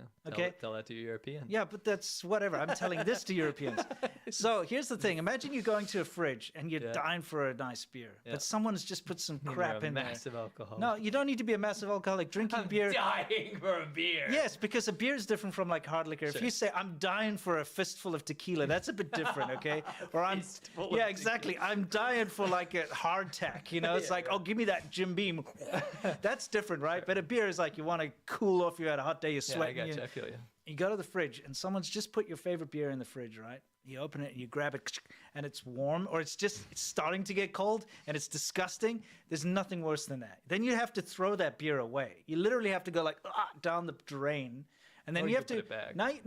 But then it goes flat. That's true. You have to figure out these tricks. Like you put in beer in the freezer and you're like sitting there waiting. Wet paper towel. Yeah, you're doing all this random stuff, you know, whatever. If you put it at, turn your car on, put it at the vent of the AC to try, nothing works. Why are you having that in your car? Get that out of there. No, I mean like your car's it's outside. in the garage, Yeah, you're not driving or anything. I got you. You know, and what I'm saying is, when you open and you see that blue, that beautiful blue hue, you do know not work for Coors. No, but you know it's ready to drink. Why are we doing such an amazing ad for Coors? Because no other beer does it. What other beers Hear got that? Your dog's anus IPA. Get your blue mountains on there. How about mix it up? How about a different color? But you know, the blue, it gives you that idea of a chill, you know? Nice, yeah, it does. Chill. Those are blue mountains. It's just, you look at it, you just look at that and you're like, the that's, Rockies. That's going to be cold and refreshing. Yes. So that's what makes Coors so amazing. Enjoy it. Let's move on. Okay. Yvonne Zed, thanks for another fabulous show. I forgot who asked, but can I get them a Starfish Hitler? Oh, you certainly can. Let me get that over here. The Secret Vault. Again, have you heard of the Church of the Subgenus? They're very active in China. We haven't. I'm sorry. No, we'll have to look it up. Hype Urban says some ice cold carbonated shill broth. Just David. I'll give you Just David, but whoa. Yeah, I like it. Even cold, it wouldn't taste good. That's absolutely true. Jaywis says, what anime characters are in your bottle? I got a couple. I've got Ryoko over here, and I got Eve from Megazone 2-3 over here. And I've got a character that's not from any anime, but I'll let you know about that character at some point. Nice. I got a bunch of other stuff here, too. David Pay, Street Fighter 2 on the SNES all day. Yeah, good game. I mean, yeah, it okay. was okay. Pretty good. Yeah. Turd it's a pretty good rendition. Emmett Turner says Mr. FPGA is the best console. Yeah, I suppose, but like whatever. Sean O'Sullivan, Europeans drink beer not ice cold, but best temp for taste. Unlike the US, who freeze it till the taste is gone. No, it's got to be cold. I don't care. I mean, you're very American in there. But you know why? I think it's because in Europe it's cold a lot of the time. So it is here too. But I'm just saying, like, I grew up in Africa. Oh, right. Okay. Right. It's never cold there. Yeah, and I guess if you went down south here, like where we are, we have such brutal winters. It's like, you know. Yeah, and when you're hot all the time and sweaty and stuff, you want a cold beer. You don't want, if it's warm, it's like it's sabotaging yourself. It is. You may as well go turn the oven on and put your feet in there. Like, you know, you move your chair up. Okay, on a hot day, you open your oven up, you put your feet, obviously, like, you don't want to touch anything to burn your feet, but you put your feet in there. You know, close all the windows. Yeah. Anything that generates heat, turn it on and put on a blanket and a sweater. Yes. Morgan says, you were right about the CCP targeting IT consultants online. I am one. It makes me irritate. Seriously, thank you for keeping us informed. You betcha, Morgan. Excellent. I don't remember Stay doing, vigilant. I don't remember doing that. No, we but- did. Oh, we did because right. you know, especially if you're on LinkedIn. Oh, right. Yes. Yes. They're gonna go for you. They want Big to. time. They want to get you. They want to steal that IP. They want to, Yeah. infiltrate. You're a good way in. That's what the CCP does. Doc Southington, okay, but you can't touch the can if it's cold and feel if it's cold. That's deceptive because sometimes You can. you touch the can and it feels cold on the outside, but it hasn't penetrated all the way through. You know what it's Yeah, like. no, I get I you. can put a can in the freezer Yeah, for a yeah, few that's fair, seconds that's and it like feels cold to the touch, but you drink it and it's just like warm grossness. Yeah. Let's not glaze Coors anymore, please. Let's move on. Mike says, is China's military any match for the U.S. military? I'd say probably not. But But they got numbers. But they got numbers and they got the future budget going towards it. It's definitely a huge ambition priority. So it's something we actually have to be very careful of. Correct. That's it, guys. We went way too long, but we'll see you guys on Monday with an amazing Xiaobanhou episode where we're going to talk about Chinese cartoons, and it's going to be so fun. It's going to be a lot of fun. Can't wait to see you there. Thank you, everybody who watches us, for being a part of this very important conversation that we have every week. Koala1203 wants to close us out. Can I get an ABP for all the USA haters in the chat? Absolutely. Here you go. America Back Party, America Back. Well, have a wonderful weekend, everybody. We'll see you on Monday if you're part of the Xiaobanhou VIP crew. And if not, we'll see you. We both have videos coming out next week. Can't wait. Stay awesome. And I'm not going to cut myself off. Let's try this. 5, 4.